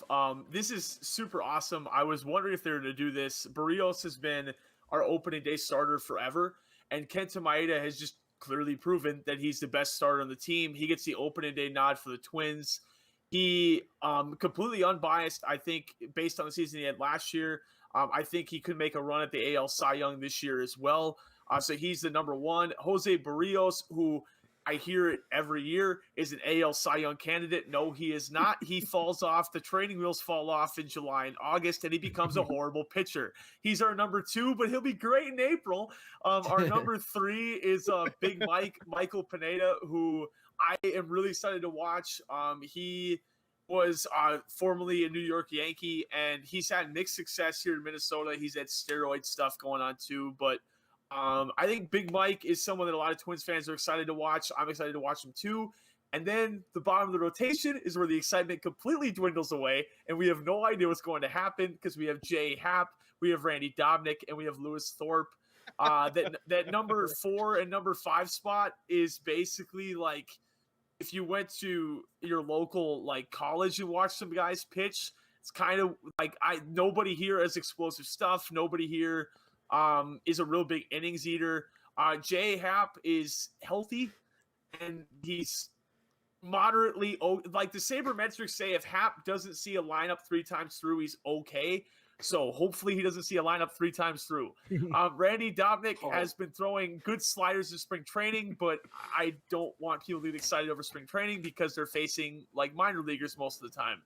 Dobnik, as one of the people in here know, famously at Yankee Stadium, did let me down very bad. So there's Randy Dobnik, and then Lewis Thorpe is awful. I don't think he's good at all.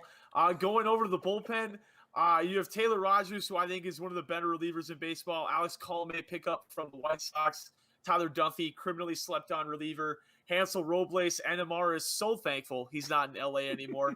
But I am so excited to see what he can do here. He has potential. Yeah. Jorge Alcala is actually my number one guy that I'm excited. It's weird to say you're excited about a reliever above everybody else, but Jorge Alcala definitely has the most explosive stuff in our pen. He was from the Astros organization. I think he could be a very good reliever this year. Other than that, nothing really crazy. Stashak Thielbar. Thielbar had a little bit of a resurgence last year, but what I'm basically expecting that I'll hear everybody else talk about the Twins staff. I think the top end of a rotation is definitely good enough to get the job done. They're not going to blow the doors off other than Kenta, because Kenta's just, I think, one of the best finesse pitchers in baseball right now. Barrios will be great, as I mentioned early on, but if you go on Baseball Reference, his ERA skyrockets when the calendar turns to July and August, but pretty good rotation. Will it keep up with Chicago? I have no idea. What do you guys think about my Twins? I feel like I have a lot of takes about the Twins. I don't know. Yeah, me too. I really do. Real quick, just to touch on those 2 former Yankees that you mentioned, I really want to see Michael Pineda have a lot of success in Minnesota. You know this. When Michael Pineda is on and pitching well, it's an extremely fun watch. He throws one of the nastiest sliders in the game. Whether or not he has to touch his neck first to throw it, it's really fun to watch. Just hide it somewhere better. J-Hap, if you know J-Hap is starting, make plans for that day. You do not want to watch. I promise. It is not a fun watch. When J-Hap is pitching well, you'll look at his box score. It's 6 2/3. He only gave up 2 runs. It does not feel like he pitched well.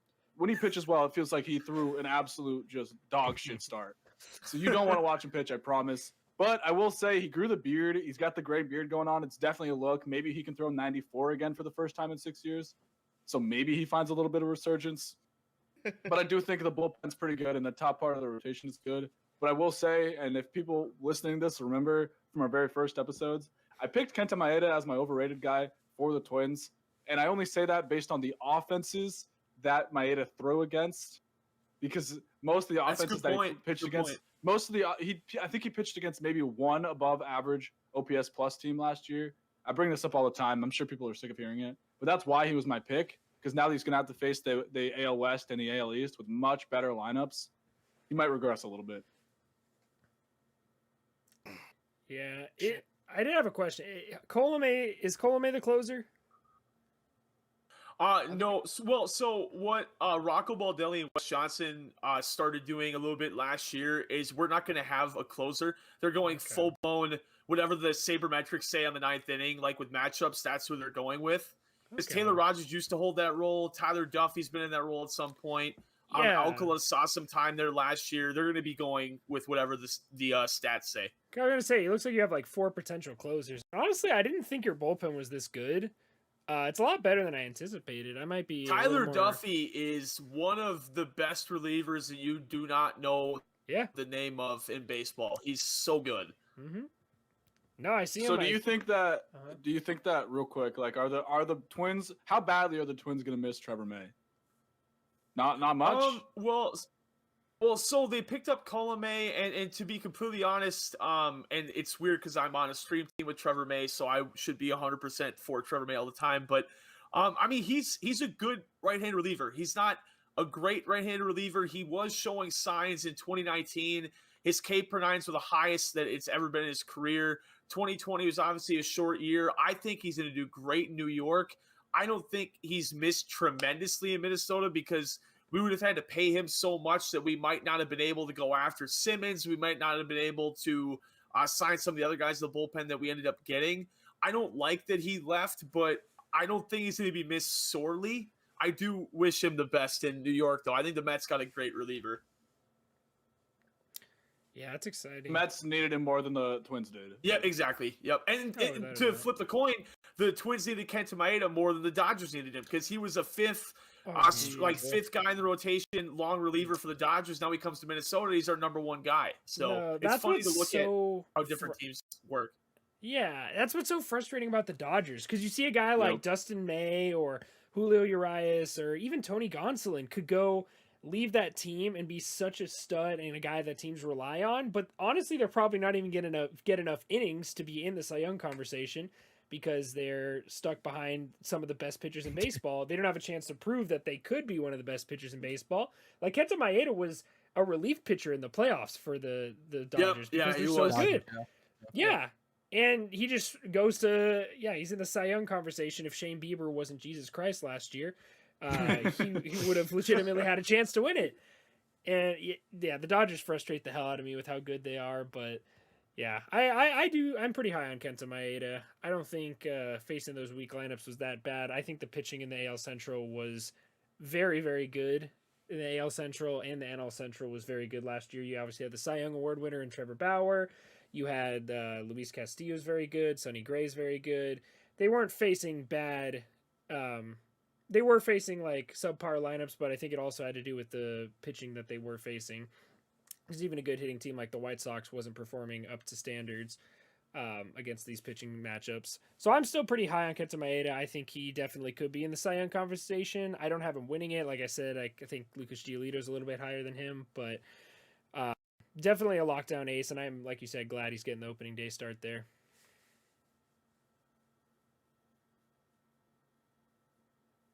Ray, do you have anything you want to add? We haven't let you talk at all. I feel bad. No, it's all good. I'm trying to like digest a little bit.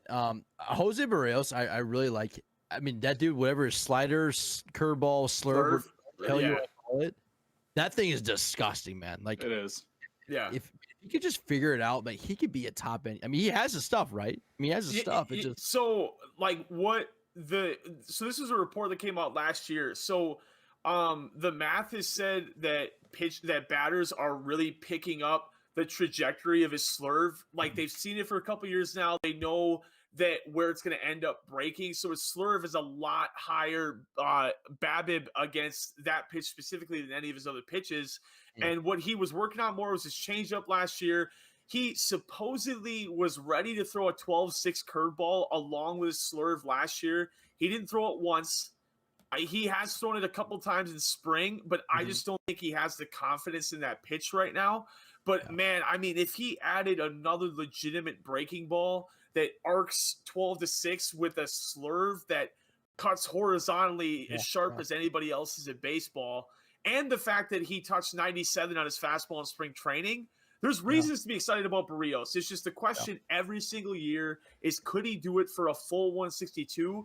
I don't think he can this year, specifically because we just got done with 60, and now we're getting acclimated back to 162 again.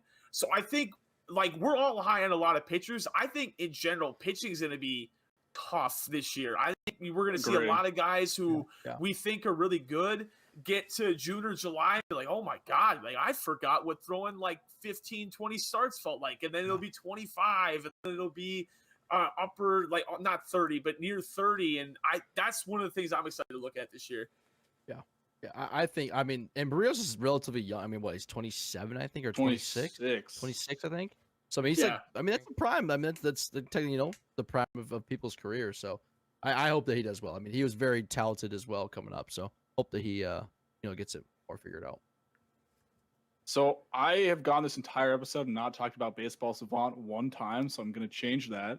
Everyone knows how much we love Baseball Savant. All hail baseball. Exactly. Well, so I was just curious. You know, everyone talks about Barrios' stuff. We're talking about it. Doesn't grade as well as I thought it would on Baseball Savant in terms of spin rate. No, it does not.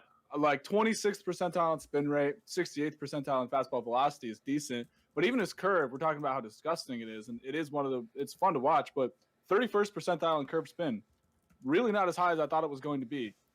I think spin rate's kind of bullshit, if I'm being honest. What? I don't think spin rate matters as much as people say it does. I mean, it has a lot to do with how much it moves and the deception of the pitch. Okay. But like, okay, even if you don't believe in spin rate, whiff percentage, he's only league average. Barrel percentage, he's league average. League average in strikeouts, just above league average last year. So I mean, it has tangible results of this spin rate not being as good. But I will say, and just to be high on Barrios, I talked about this with Jamison Tyone because I'm talking myself into Tyone being like a Cy Young candidate. Tyone, and RayCheesy knows a lot about Jamison Tyone. He's pitched really well for the Yankees in spring training. I'm not going to rub it in, but Tyone is 29. Corey Kluber became an ace at the age of 29. Jose Barrios is 26. He's still got time to figure it out. He's still young. He's relatively still young. And one of the things that we're seeing, the resident Twins fan here, but one of the things that I've seen a lot, and I've shouted at my TV a lot with Barrios, is that he gets, like, he has great stuff. It's not DeGrom stuff. It's not Bauer stuff. It's not top tier stuff, but it's good stuff. And one of the things that's really frustrating is how he treats the bottom of the order on some teams that aren't very good. Like, he will have these random 11 pitch at bats where he could have just gone after them right away.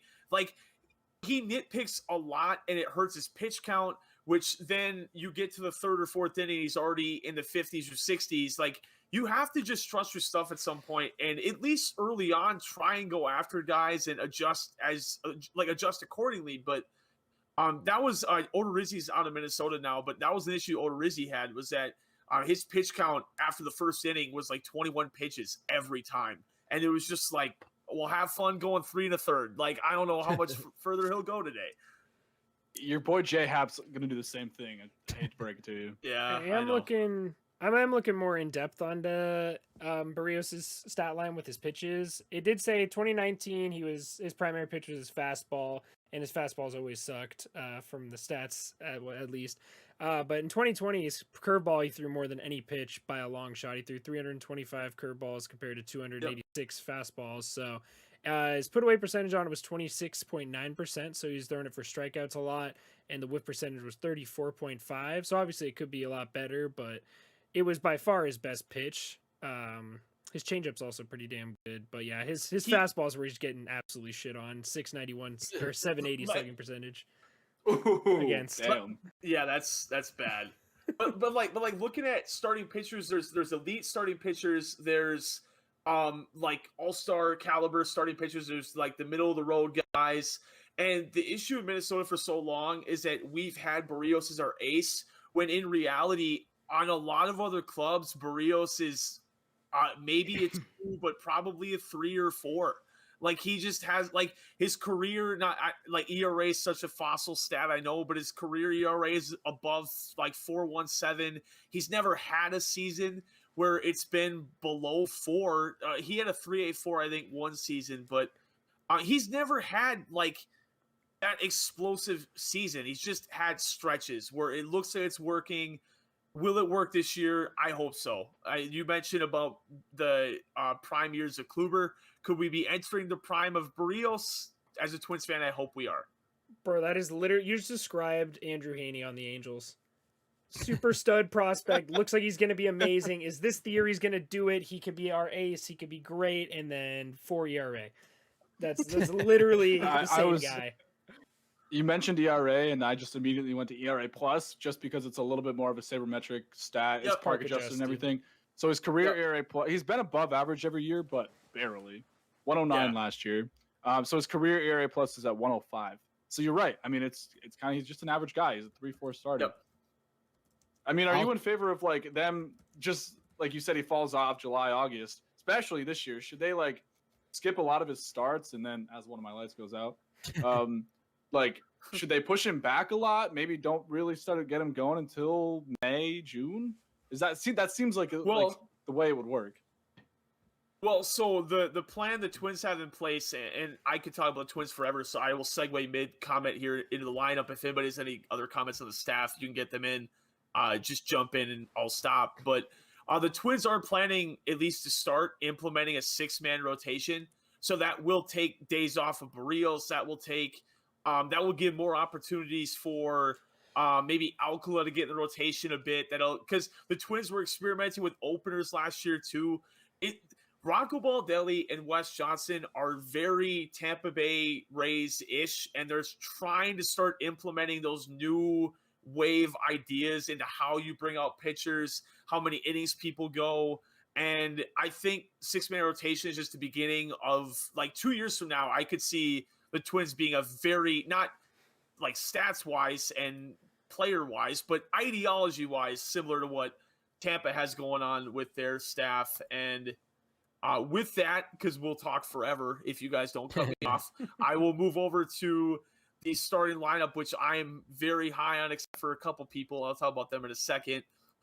We have 2019 Silver Slugger Mitch Garver. Really hope he figures it out. 2020 was weird, but it was weird for everybody. So I think Garver can bounce back this year. Ryan Jeffers, if you're buying rookie cards online, buy some Ryan Jeffers. They're cheap, and he looks very good. So I think Jeffers could be a very good catcher here soon. Everybody knows Miguel Sano strikes out a lot, hits a lot of home runs. Not much else to say there.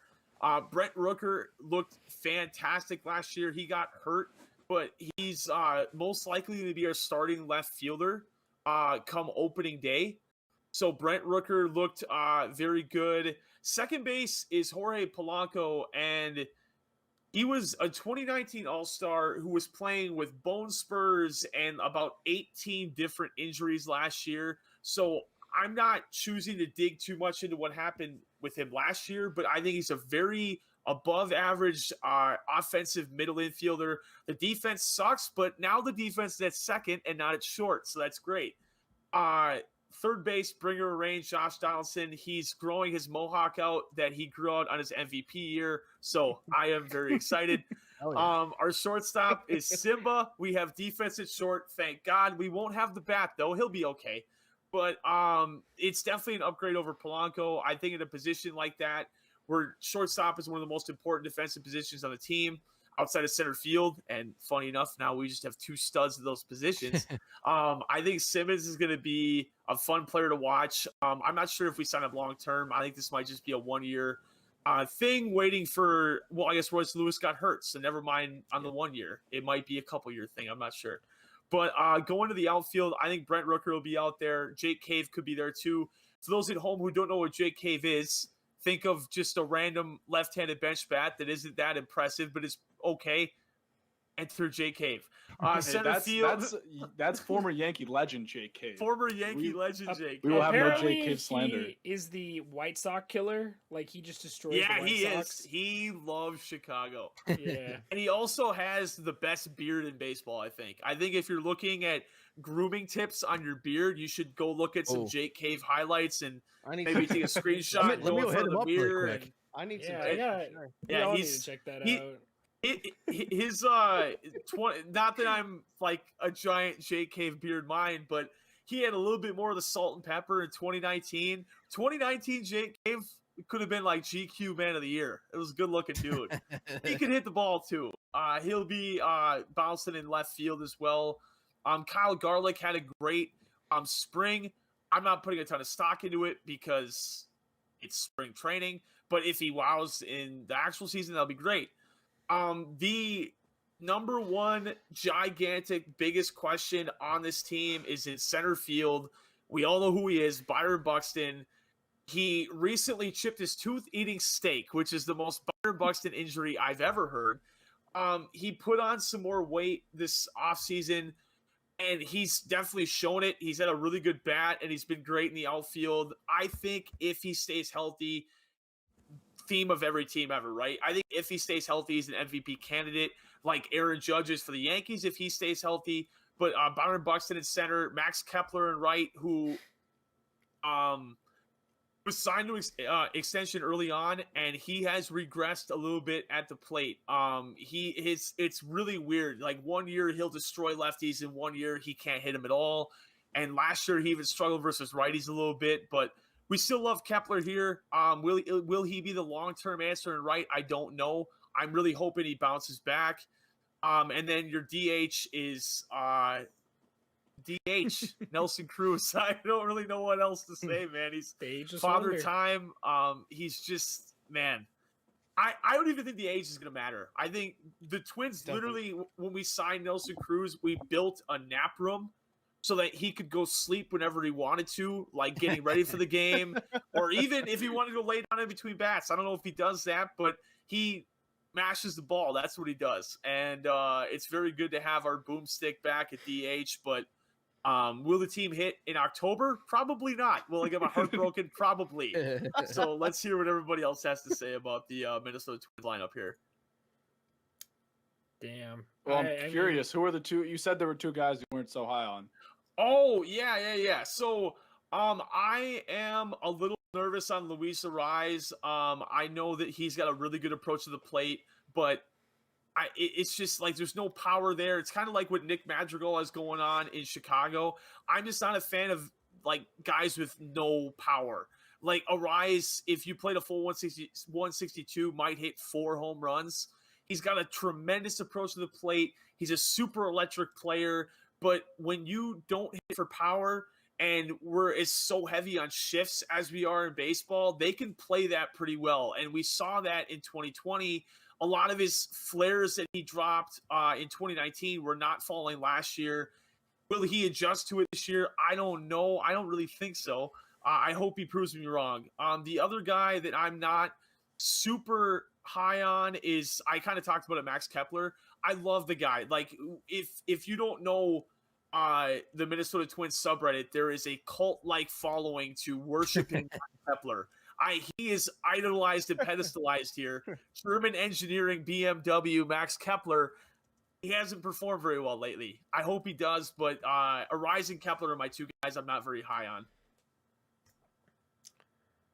Kepler's a Yankee killer, man. I fucking hate facing that guy. Yeah. Is Alex Kurloff going to come up at some point this year? He's batting $188, I think, so he's going down to start in the minors, but he will be up this year, 100%. He's one of our most highly touted prospects, so he just needs some more work, I guess. I will say with I would say with the Twins too, I think they have the best tandem of center field, shortstop, fielding wise, like in the league. Like that literally is like that's like what you want to build around a team. You know, you have like, these guys. You know, both their center guy, like that's insane. They literally have like, if you have a single up the middle and a runner on seconds trying to score, good luck. Yeah. Buxton to Simmons to the home plate, no chance. Yeah. No, and Anderson Simmons has like the best baseball IQ I've ever seen in my life. Like the kind of shit that he pulls is like next level, and you'll never expect it either. I'm thrilled. Dude, it's definitely fun to watch. His off the field shit. Do not follow him on social media. You will completely be turned off of him as a person, but that's what I've heard about. Yeah, very interesting social media presence, but electric to watch defensively and offensively. He doesn't put up the numbers you'd like, but every once in a while he'll do something like hit an absolute monster home run from his knees. He's always doing something. He's kind of like a Hunter Pence guy who doesn't play the game like anyone else, but I don't know, whatever he does, it works. So he'll be a big help there. And then Byron Buxton's on my fantasy team, so I swear to God, if he if he doesn't perform, man, knock on wood. I need him. I need this man. Steal 50 bases, please. Yeah, I don't know. There's something interesting too. Just I looked up Nelson Cruz's stats. This is just a little side gig. This man didn't hit 40 home runs until he was 33 years old. Yeah, he's a late bloomer. And then like for 3 straight years, he hit 40 home runs, 39, 37, 41. Like it's just insane. Like the progression that Nelson Cruz had. That was starting with the Orioles, wasn't it? Like his 40 home run season. Yeah, 40 home run. Yeah, first one was with the Orioles and then Seattle.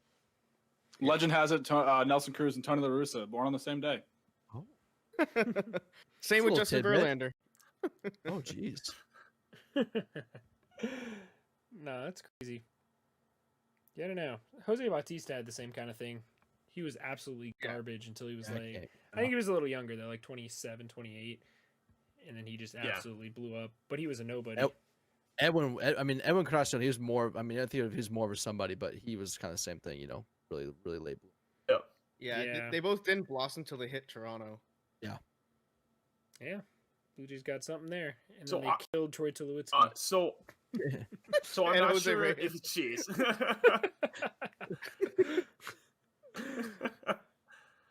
So I'm not sure if we're going into like AL Central predictions. Mine are just really cut and dry.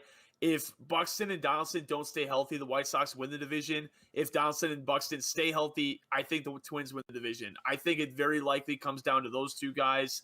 Not entirely, like we talked about Barrios earlier, some other guys. We talked about the White Sox too. But I think on paper, right now, as attractive it is to say the White Sox, I still think the Twins are the best team in the Central. But if any of those guys are hurt for an extended period of time, the White Sox are running away with it. That's my thoughts on it, at least.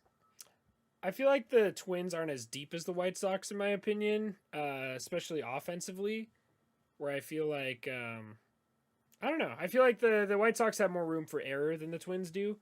I feel like Byron Buxton has been hurt his entire career, and if he goes down, he's a huge blow to their team, where, I don't know. I feel like the White Sox, they still have some prospects to bring up and all sorts of other things, like the rest of their lineup will pick up. Like for them, if Nelson Cruz goes down, that's a huge power bat to get out. Same thing with Josh Donaldson, like you said. Those are two guys they absolutely need in their lineup, and then defensively they need Byron Buxton, or else it's a steep drop off after that. So I don't know. Just real quick, I'm looking at the live chat, and Bray says, "On paper, my Indians are coming in last," and as an Indians fan, that hurts my soul. On paper. It's great. As somebody who doesn't have any skin with the last place team, with the Tigers, it's the White Sox's division to lose. I feel like just looking outside of it, not like rooting for any team like Detroit besides Detroit. Like I just feel like the White Sox, it's their division to lose. I mean, I think the Twins could definitely make some noise. Royals, they could get in there as well. But I just feel like the White Sox are they're cut in my opinion. The one thing that I will say with that is like the Twins throughout my entire life, like I can't think of an extremely vocal player that we've had. I mean, we've had a couple guys through here, but the Twins are very, not that it's like a culture that we do, but it's just kind of like the Minnesota way. It's kind of like everybody goes to work and we don't say a lot or do a lot of flashy things. I love the Chicago's talking themselves up like this because I can't wait for the Twins to run all over them because it'll look horrible for Chicago. It'll look great for me. So everybody keep projecting Chicago to win. Tim Anderson keep talking and we'll see. Well, I mean, we'll both be on the couch in October because we'll get swept by whoever we play, but it'll be fun getting there. That's a good point. Yeah, I will say when we had Scuffy, I think the Twins and the White Sox are in a similar situation with the Braves and the Mets. And the way Scuffy said, obviously he's a Mets fan, he was like, it's the Braves division until someone proves that they can beat the Braves. And I think it's like, to Thuuuney's point, I think it's similar with the Twins. Someone's got to beat them before, like the White Sox have to beat the Twins before we can say it's their division to lose. Yeah, the Twins have won it 2 years in a row. Yeah. Yeah, that being said, I don't want the Twins to win the division and play a postseason series because it's going to be really fucking boring. Yeah, I want more postseason games. I want more than 3 games, all right? Yeah. Yeah, exactly. Hey, I'm not saying it, but Foolish Baseball replied to one of my tweets a while ago, and he said, basically, if the Twins win 1, they're just going to keep rolling. So if we win 1, I'm looking for They've been saving up. It's like when you save up like tickets at Chuck E. Cheese's, and they're just like waiting. They're just waiting to cash them in on the World Series. So they're going to go from getting swept for like 18 years to just sweeping all the way to a World Series. If I see the Twins in an ALCS, you will all see a video of a grown man bawling his eyes out. I would be so emotional to see a playoff series win. You have no idea. Oh, man. Oh, my God. I know you're gonna hate me for saying this, but I feel the same way about the Yankees in the World Series. So I'm 20, and so I was. Oh, come on, Nick! I'm oh my okay, God! Look, I said you're gonna hate me for saying this. It's been 11 years. It's been 11 years.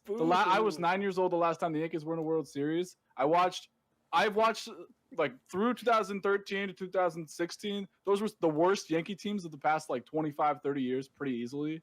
So I feel similar in the sense that like you see them in the ALCS. If I see the Yankees in the World Series, I am will be gonna crying. kind of agree with him. I know the Yankees have won so much, but I totally like feel with like being a kid and growing up to be an adult, and you haven't seen any win. I mean, you've seen winning in playoff series. I mean, we haven't done S, but I mean, you haven't won a World Series. Neither have I. We have that in common. Exactly. You have 27 or 800 whatever in your closet. We have 2, but yeah, I mean, we haven't done. But since I have been alive, we've won 2, and really only 1 because I was born in 2000. So that's the second one. Like one, I remember I was barely like I could barely stay up. I remember them getting the last out of the World Series, but I was not old enough to appreciate it. So that's what I want. So I get where you're coming from, like the ALC, like the get to the Holy Land finally. I remember the Angels World Series, not very well though. I remember thinking that it was like the Little League World Series where they'd win it and go play like Japan in the World Series. So I was like, we beat the Giants. I was like, we're going to the World Series. We beat them. We beat the U.S. Yeah, that's how young I was when the last time the Angels made a deep playoff run. So 2014. It must be nice having a World Series in this decade, or at least in this century, I should say, because century. Pirates haven't been there since 1979, or haven't won one since 1979. And Thuuuuney and I are Vikings fans. We've never seen a Super Bowl. Oh man, it sucks. I don't care. I'll go toe for toe with anybody. It sucks being a Minnesota sports fan, dude. Oh, it's the worst. It's so bad. I could never do multiple Minnesota teams. I'm good with the one. It's kind of fun. Okay, I will say this is like a really weird take, but it's kind of fun not having one because once you do get one, assuming it happens in your lifetime, it'll be that much sweeter. Like I don't know what my body would physically do if I saw the Vikings win a Super Bowl. Yeah, like not to make this a full Minnesota Twins podcast, but like one of my favorite radio stations in town, the host is a Cubs fan, and they were talking one of the days after the Cubs won the World Series, like if the Twins or the Vikings ever won a championship, the Twins have won 2, but like I don't know what we would do around here. Like we haven't seen a championship since 1991. Like it's 2021 right now. It's crazy long that we haven't seen anything. So. Yeah, it's tough. It's crazy. It's crazy to think that I'm the most recent World Series in 2015. Yeah. Royals. The Royals. Yeah, that's wild. Back-to-back World Series in 2014 and 15. It's crazy to think that. That's wild. 2014, the Angels were the best team in baseball, and it wasn't really close. I think we were fighting with the Orioles, and then we just got absolutely. I don't even know. I think we put up 3 runs in the entire series against the Royals. Mm-hmm. And we didn't have elite starting pitching besides Cueto, and I was the Royals bullpen on their World Series run was disgusting. Yeah, if you had one of the best bullpens of all time, easily. If you were losing past the 4th inning, you lost the game. Like you're not going to get runs the rest of the way. Wade Davis, I think, gave up 1 home run in like 80 innings pitched, 90 innings pitched, something like that, with like a .2 ERA. It's ridiculous, man. That's why I'm excited to have Wade Davis back. Like if we can have Wade Davis and Holland go right back to where they were, then like it's crazy. Like if you add Stallmont, the flamethrower, and like Barlow, it's pretty awesome. I do miss Herrera, but yeah, he retired. That was sad. I was reading his post. Yeah, he was. Yeah, me too. He was craziness. I honestly cried a little bit. Not gonna lie. Oh. Yeah, it's emotional, the ADH bro. trio. I'll cry when Mike Trout retires. I'll be sad. Retires with one postseason hit and it's a home run. I can't wait, bro. Hey, I'm so the sorry, catcher of Nolan. my Cleveland baseball team has more postseason home runs than Mike Trout. I'm just saying. Yeah. Heavy hitter Roberto Perez, baby. Yeah. I'm so sorry, Nolan. The manager of the Cubs has the same amount of postseason home runs as Mike Trout. Oh, jeez. Yeah. David Ross, baby. David Ross. So who wants to give their nice little division predictions 1 through 5 here? Do I? Well, I think RayCheesy has the most stake in this division. I was gonna say. Let's I would say so. I mean, okay, I think we can all agree the Tigers are going to be last. I think we can all agree on that. Yep. It's where it goes 1 through 4. I mean, there's a lot of stuff that can go on. I personally think the Royals will finish 4th. I would go with the Indians 3rd, White Sox or Twins 2nd, and then White Sox 1st. That's what. So. All right. I think that's about what everybody would have it, right? I mean, you could flip flop KC and Cleveland. Yeah. You could flip flop the Twins and the White Sox. I don't know. We've won it 2 years in a row. Why not make it 3? But yeah. So I'll okay. Tigers in 5th. I still like their team though. They're gonna be a fun team to watch. I like a few guys on that squad. They're pitching so disgustingly ugly. I will put the Indians 4th. I do not feel confident in that lineup one bit. I don't think they can do it. I really don't think they can do it. And Mick Miller himself has said that he's not as high on their pitching as most people are because they were facing weak opponents, as he stated. So I don't personally believe that, but at the end of the day, I'm high on the Royals and I'm not high on the Indians, so it's kind of tough there. Yes, and sir. You know what? Indians should be happy to know that I'm putting them in 4th place so they get a better draft pick like they're going for. It's, they accomplished their goal. Where the Royals tried hard to boost their stock a little bit. I don't really know why they're paying people to play in 3rd place, but we'll take it. We'll put them in 3rd. For entertainment value, dude. Come on. Yeah, right? Got to sell out coffee. I mean, they're not super big contracts either, so like like the Santana one is probably the biggest one. They're not a big money spending organization. They take what they can get and they play small ball. That's the thing. Yeah, and it works every 30, 40 years? Yeah. I mean, I'll take it. At least as long as it works, man. I'll take a World Series. If I could guarantee a World Series every 30 years, I will take that any day of the week, man. That is I'll be fine waiting for that. So that would mean the Minnesota Twins in 2nd and the White Sox in 1st, as much as it hurts my boy Austin to hear. But no, I keep hearing 2nd place makes me happy. I like low not that 2nd place is low expectations, but that's how I feel. Give me 2nd place so I can. Because then when the banner's hung and we win the Central, guess who's gonna be blowing up all your Twitter DMs? Yeah, dude, without a doubt, without a doubt. How about it? That's why I will. You'll never hear. The thing is, like the Twins can just absolutely crawl their way to 2nd place in this division. Yeah. So like that's floor, but I don't know if I think their floor and their ceiling is the same. I don't know how that makes sense, but like.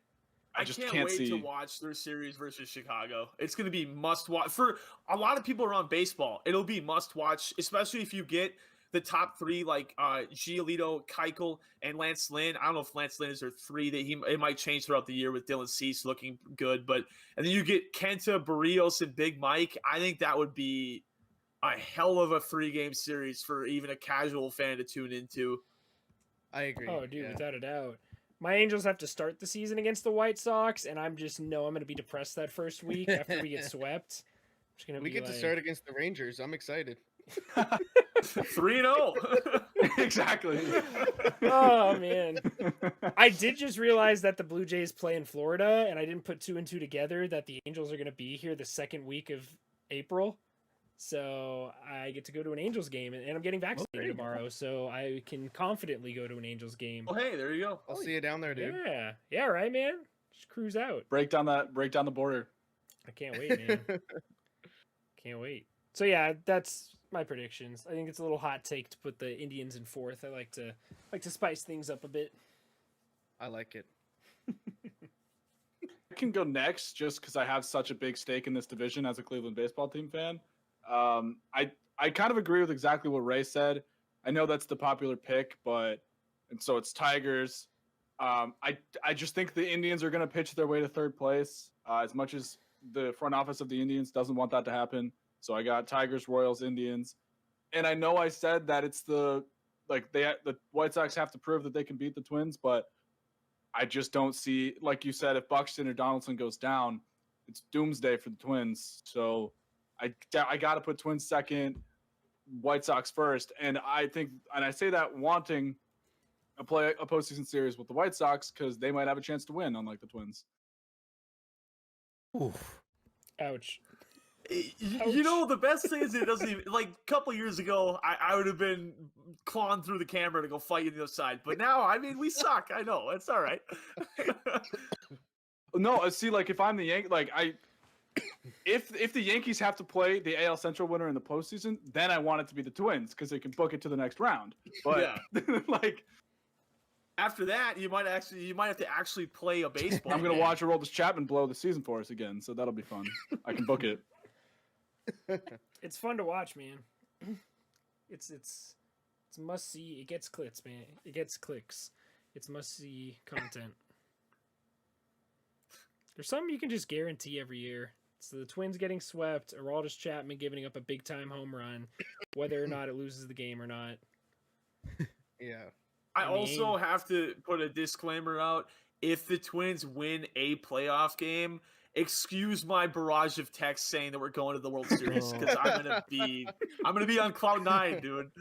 If it probably won't happen, but I would be on cloud 9 if it happened. Guaranteed tears. Guaranteed tears. Yeah. So Nick, you got your projections for Nick, us? go ahead. Yeah, my predictions will go first place the White Sox. Same thing. If I'll have the Twins in second, but if Cruz goes down, or no, what am I saying? If Cruz stays healthy and the whole team performs well, I think they could definitely battle the White Sox for first. But if Cruz goes down, then obviously they're going to stay second. Like same with Donaldson. No bias. The Royals third. I like their team a lot more. I feel like they're more a complete team than the Indians. Even though their pitching staff isn't as good, they have a way better lineup, in my opinion. And obviously the Cleveland baseball team will be fourth and the Tigers fifth. No love for Ray's team. It's just tough. God, you guys, man, it's I'm tough sorry. it's tough being a Tigers fan, man. Goodness. At least I love the dude. Pirates.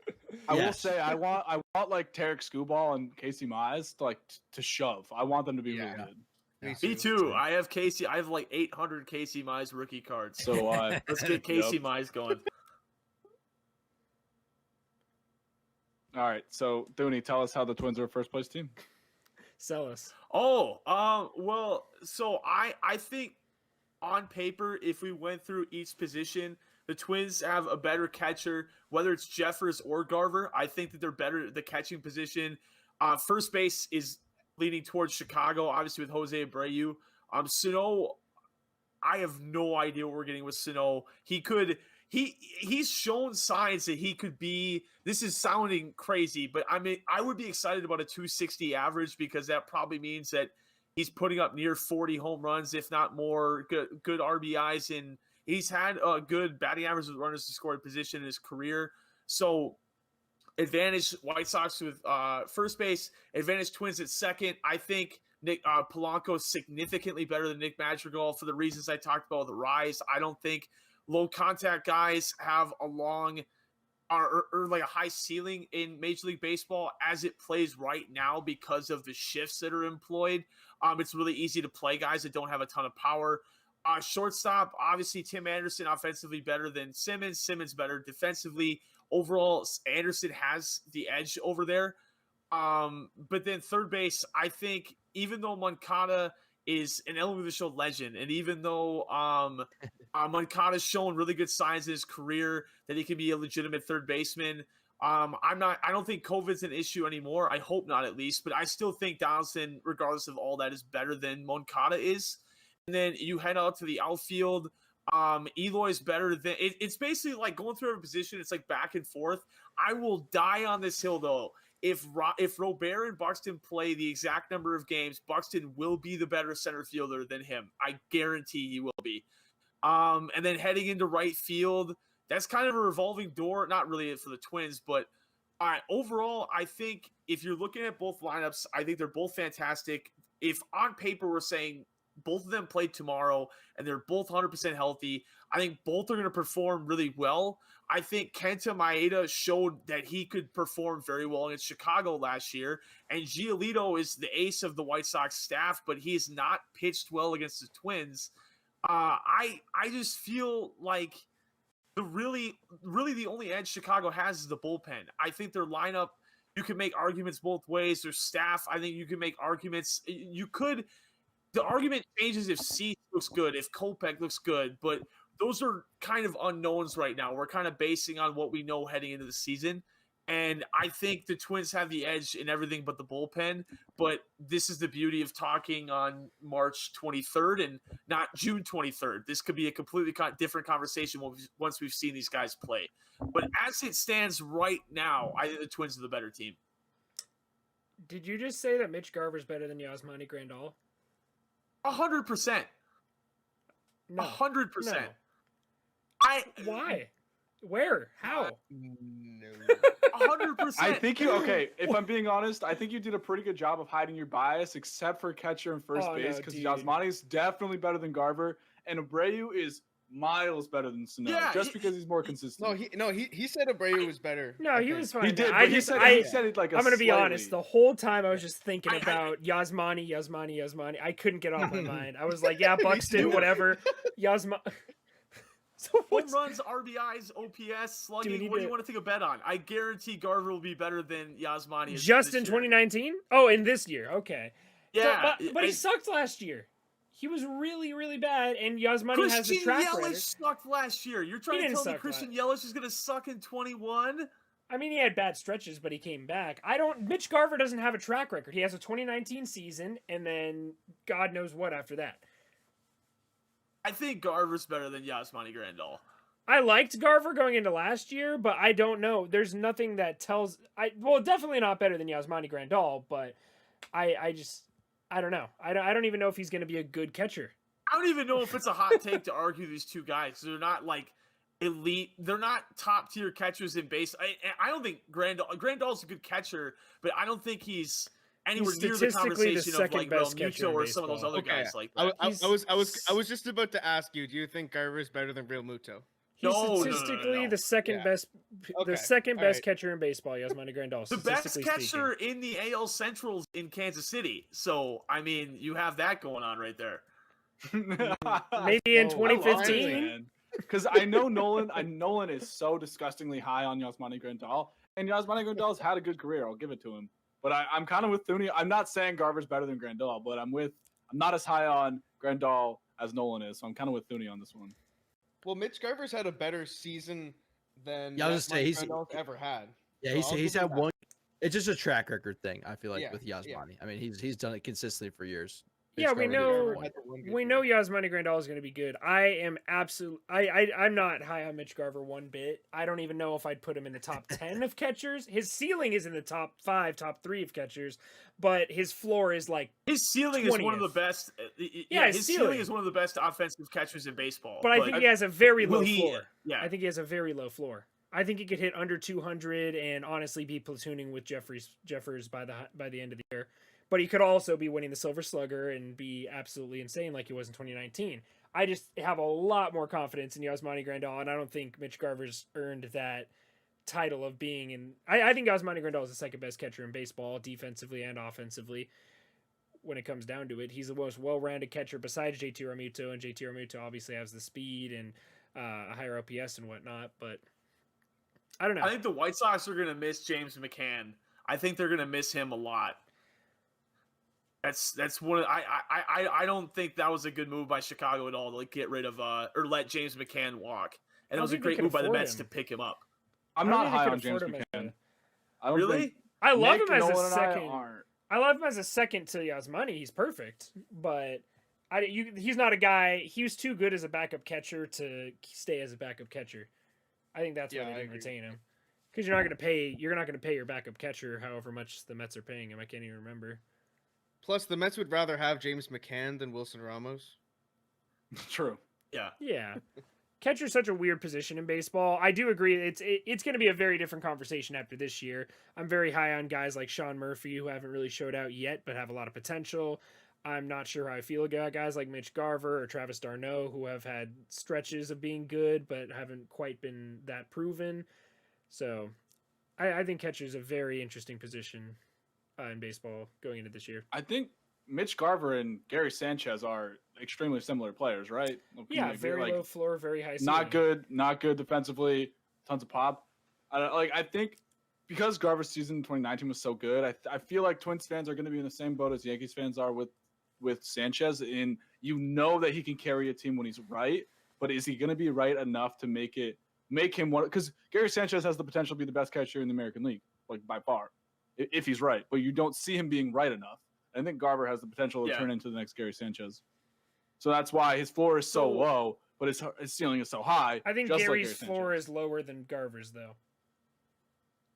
Their ceilings are sure. Their floors might be different levels, but both of them have potential to be the best catcher in the AL, and both of them have floors of being awful. Yeah. Yeah. I think I have something to add about James McCann. We talked about him a couple minutes ago, but I've been looking at Yasmani Grandal, Mitch Garver, Real Muto, and James McCann. Their stats for 2020. James McCann had a higher OPS than all three of those guys. Higher than Real Muto and Grandal. Yeah, he had a higher OPS than all three of them. Sorry, great catcher. But okay, so you didn't give us your like full on 1 through 5 picks. Mine? Yeah. Oh yeah, okay. Wow, this is spicier than I thought it was. Shoot. I thought you were talking about the water you're drinking. I'm Minnesotan, dude. Sorry. All right, so I think Detroit is at 5th. I think I've been kind of swayed by what I've heard. I thought Cleveland with their pitching staff could go well, but I'm going to go Cleveland 4. And then I mean Chicago 2, Twins 1. I mean I have to do that, but I'm excited. Wow, this is really spicy. Could you say that one more time? It lagged out on my screen. Could you say it one more time? Yeah, it did. Yeah, sorry. Yep, my bad. So, Tigers 5. I was swayed by what I heard about the Royals, so I'm going to put Cleveland 4, KC 3. You know, okay, there's 2 scenarios that could play out this year. Actually, there's 3. I'll go through them super quick. Scenario 1 is the Twins regress horribly. They get hurt really bad. I could see it's not going to be maybe a wild card standing, but I could see the Royals sneaking up to 2 if the Twins got hurt and regressed that badly. White Sox at 1. What I think is going to happen: Twins 1, White Sox 2, Royals 3. But I don't think the White Sox regress to the point where KC catches up with them. But they could catch KC, being they could catch up to the Twins if the Twins have those injuries I talked about. If Barrios regresses like he usually does. Injuries are always for every team. I mean, if tomorrow Luis Robert got hurt, if Tim Anderson got hurt, we're talking about the White Sox differently. But the Twins have the injury history there, which is why I'm concerned and why I think a lot of people have the White Sox finishing over the Twins. It's funny that you mentioned the Royals finishing in second because Nick and I have a bet going that if the Royals finish in second, I have to buy him a jersey. And if Jameson Taillon gets a single Cy Young vote, he has to buy me a jersey. So that's our ongoing bet for now. Well, there you go. It was the Yankees make. I thought your side of the bet was that the Yankees make the World Series. That's what I thought it was. No, because I talk about how Jameson Taillon's a Cy Young candidate every time on this podcast. So I thought the bet was, because I think there's a higher chance of Taillon getting Cy Young votes than there is of the Royals finishing in second. So that's what I thought the bet was, but I could be wrong. Okay, that's what the bet can be. Okay. So that's side note. You go back and watch that. Yeah, clip it.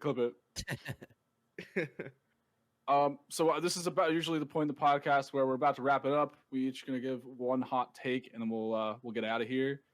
We can do it. Hot take. Yeah, we could do it reverse order, or where we start with Thuuuuney, end with Ray. Unless someone just desperately wants to go first. I don't have a hot take anything yet. off the top of my head. I know. I gotta think of something. I feel like we kind of normalized our hot takes. I feel like the Indians being 4th and the Royals being 3rd is a very hot take that a lot of people would have a problem with. But I feel like we kind of talked that one out. We're all on the same page with that. You got one, Mick? Oh, I was just saying, like Ray and I both had Cleveland 3rd, Royals 4. You guys both did? Huh. So we're split. I mean, I'm a Cleveland baseball team fan. I had to, just like you had to put the Twins in first. It's a fair point. But I don't know. I just think I kind of so Thuuuuney said best catcher in the American League Central is Salvador Perez, and I think 2021 Salvador Perez has the best year out of Garver, Yasmani, and hit him himself. I'm going to go Salvador Perez is the best catcher in this division in 2021. It's my hot take. Thank you. My hot take will be that could we add it? Okay, I'm gonna say it anyway and just regress if you guys say anything. If Buxton plays over 150, we'll say 150 games. If he plays 150 or more, he will hit 35 home runs or more, and he will win the AL MVP. It's my Buxton with 35 home run pop. Damn. He's changed his swing the last couple of years, and he still has a lot of power. Like, he had some StatCast home runs that were just, I mean, he doesn't look like he can hit the ball 450, but he can hit the ball 450 if he barrels it up pretty well. I want you to be right. Give me that in MLB The Show 22. Give me that Byron Buxton MLB flashback, MVP flashback card. I want that. Disgusting. Yeah, it would be good. Too bad you're going to get a Shohei Ohtani flashback MVP card for 2021, but I got one. You know what? I got one too. I got one. Nick seems very excited, so go ahead, Nick. We never talked about this when we talked about the Royals, but I completely forgot about it. Bobby Witt Jr. He was sent back to AAA, just to get some spring training or get some minor league reps in before he jump ship to the major league roster. My hot take is that he steals the American League Rookie of the Year award. From who? I would love to see it. Kelnick, I guess, would be the favorite. He'll steal it from Randy Arozarena. No, I actually said that. I actually have a video that I was going to post tomorrow, but I put Zach. It was going to be awards projections, but I projected Zach Gallen to win the Cy Young, so I have to refilm it. Oh damn! So yeah, I had that similar hot take. I'm going to also go with an awards hot take, though, and say that Eloy Jimenez wins the American League MVP. I like that take. He's that good. He has 50 home run pop. He could easily hit around 300. He could have an over 1,000 OPS season. He's that good. He's a freak of nature like Aaron Judge, like I talked about.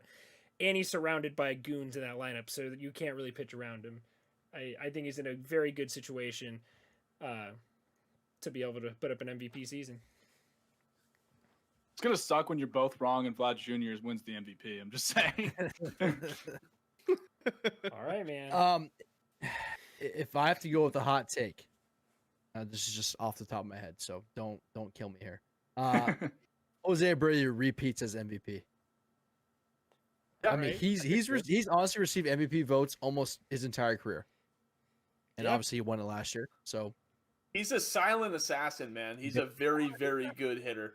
A lot of people don't talk about him. I had him his rookie year when nobody knew about him when he came over from Cuba, and my God, dude, I think I got him in like the 12th round of my fantasy draft, and he was an absolute monster.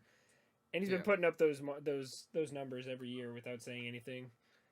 Yeah, five of his 7 years he's received MVP votes. So yeah, he's just really flown under the radar. The only reason I really knew about Abreu coming up was because I have a Topps Chrome prospect card of Jose Abreu from 2013. Well, he made his debut the same year Tanaka made his debut, because I remember I had both of them on my fantasy team, and they were both just fucking monsters. I think the rest of my team sucked, but both of them were so good it didn't matter. Yeah. I think so. I don't know who won the Rookie of the Year that year. Was it Abreu? It was Abreu. Yeah. Okay. Yeah, put a monster season that year. He hit it crazy. He's like produced that almost every year as well, except 2018 was like the one year he wasn't. The only year he batted under, he had an OPS of under 800 was 2018. Yeah. I like how Nick's learning. I feel like he was about to talk about batting average, and then he switched to OPS real quick. I would never. Yeah, right? Batting average? Disgusting. All right, so I think that's going to just about do it for us tonight. You guys, thank you for joining us, of course, Thuuuuney and Ray. I appreciate you guys. Be sure to go check them out on Twitch and YouTube and Twitter. If you guys see our Twitter posts, we'll be tagging them there. Be sure to go follow them. And, appreciate you guys hanging out with us. And this has been the Diamond in the Rough podcast. We'll see you guys all in the next one, where we're going to be talking about the American League West Division. See you guys later.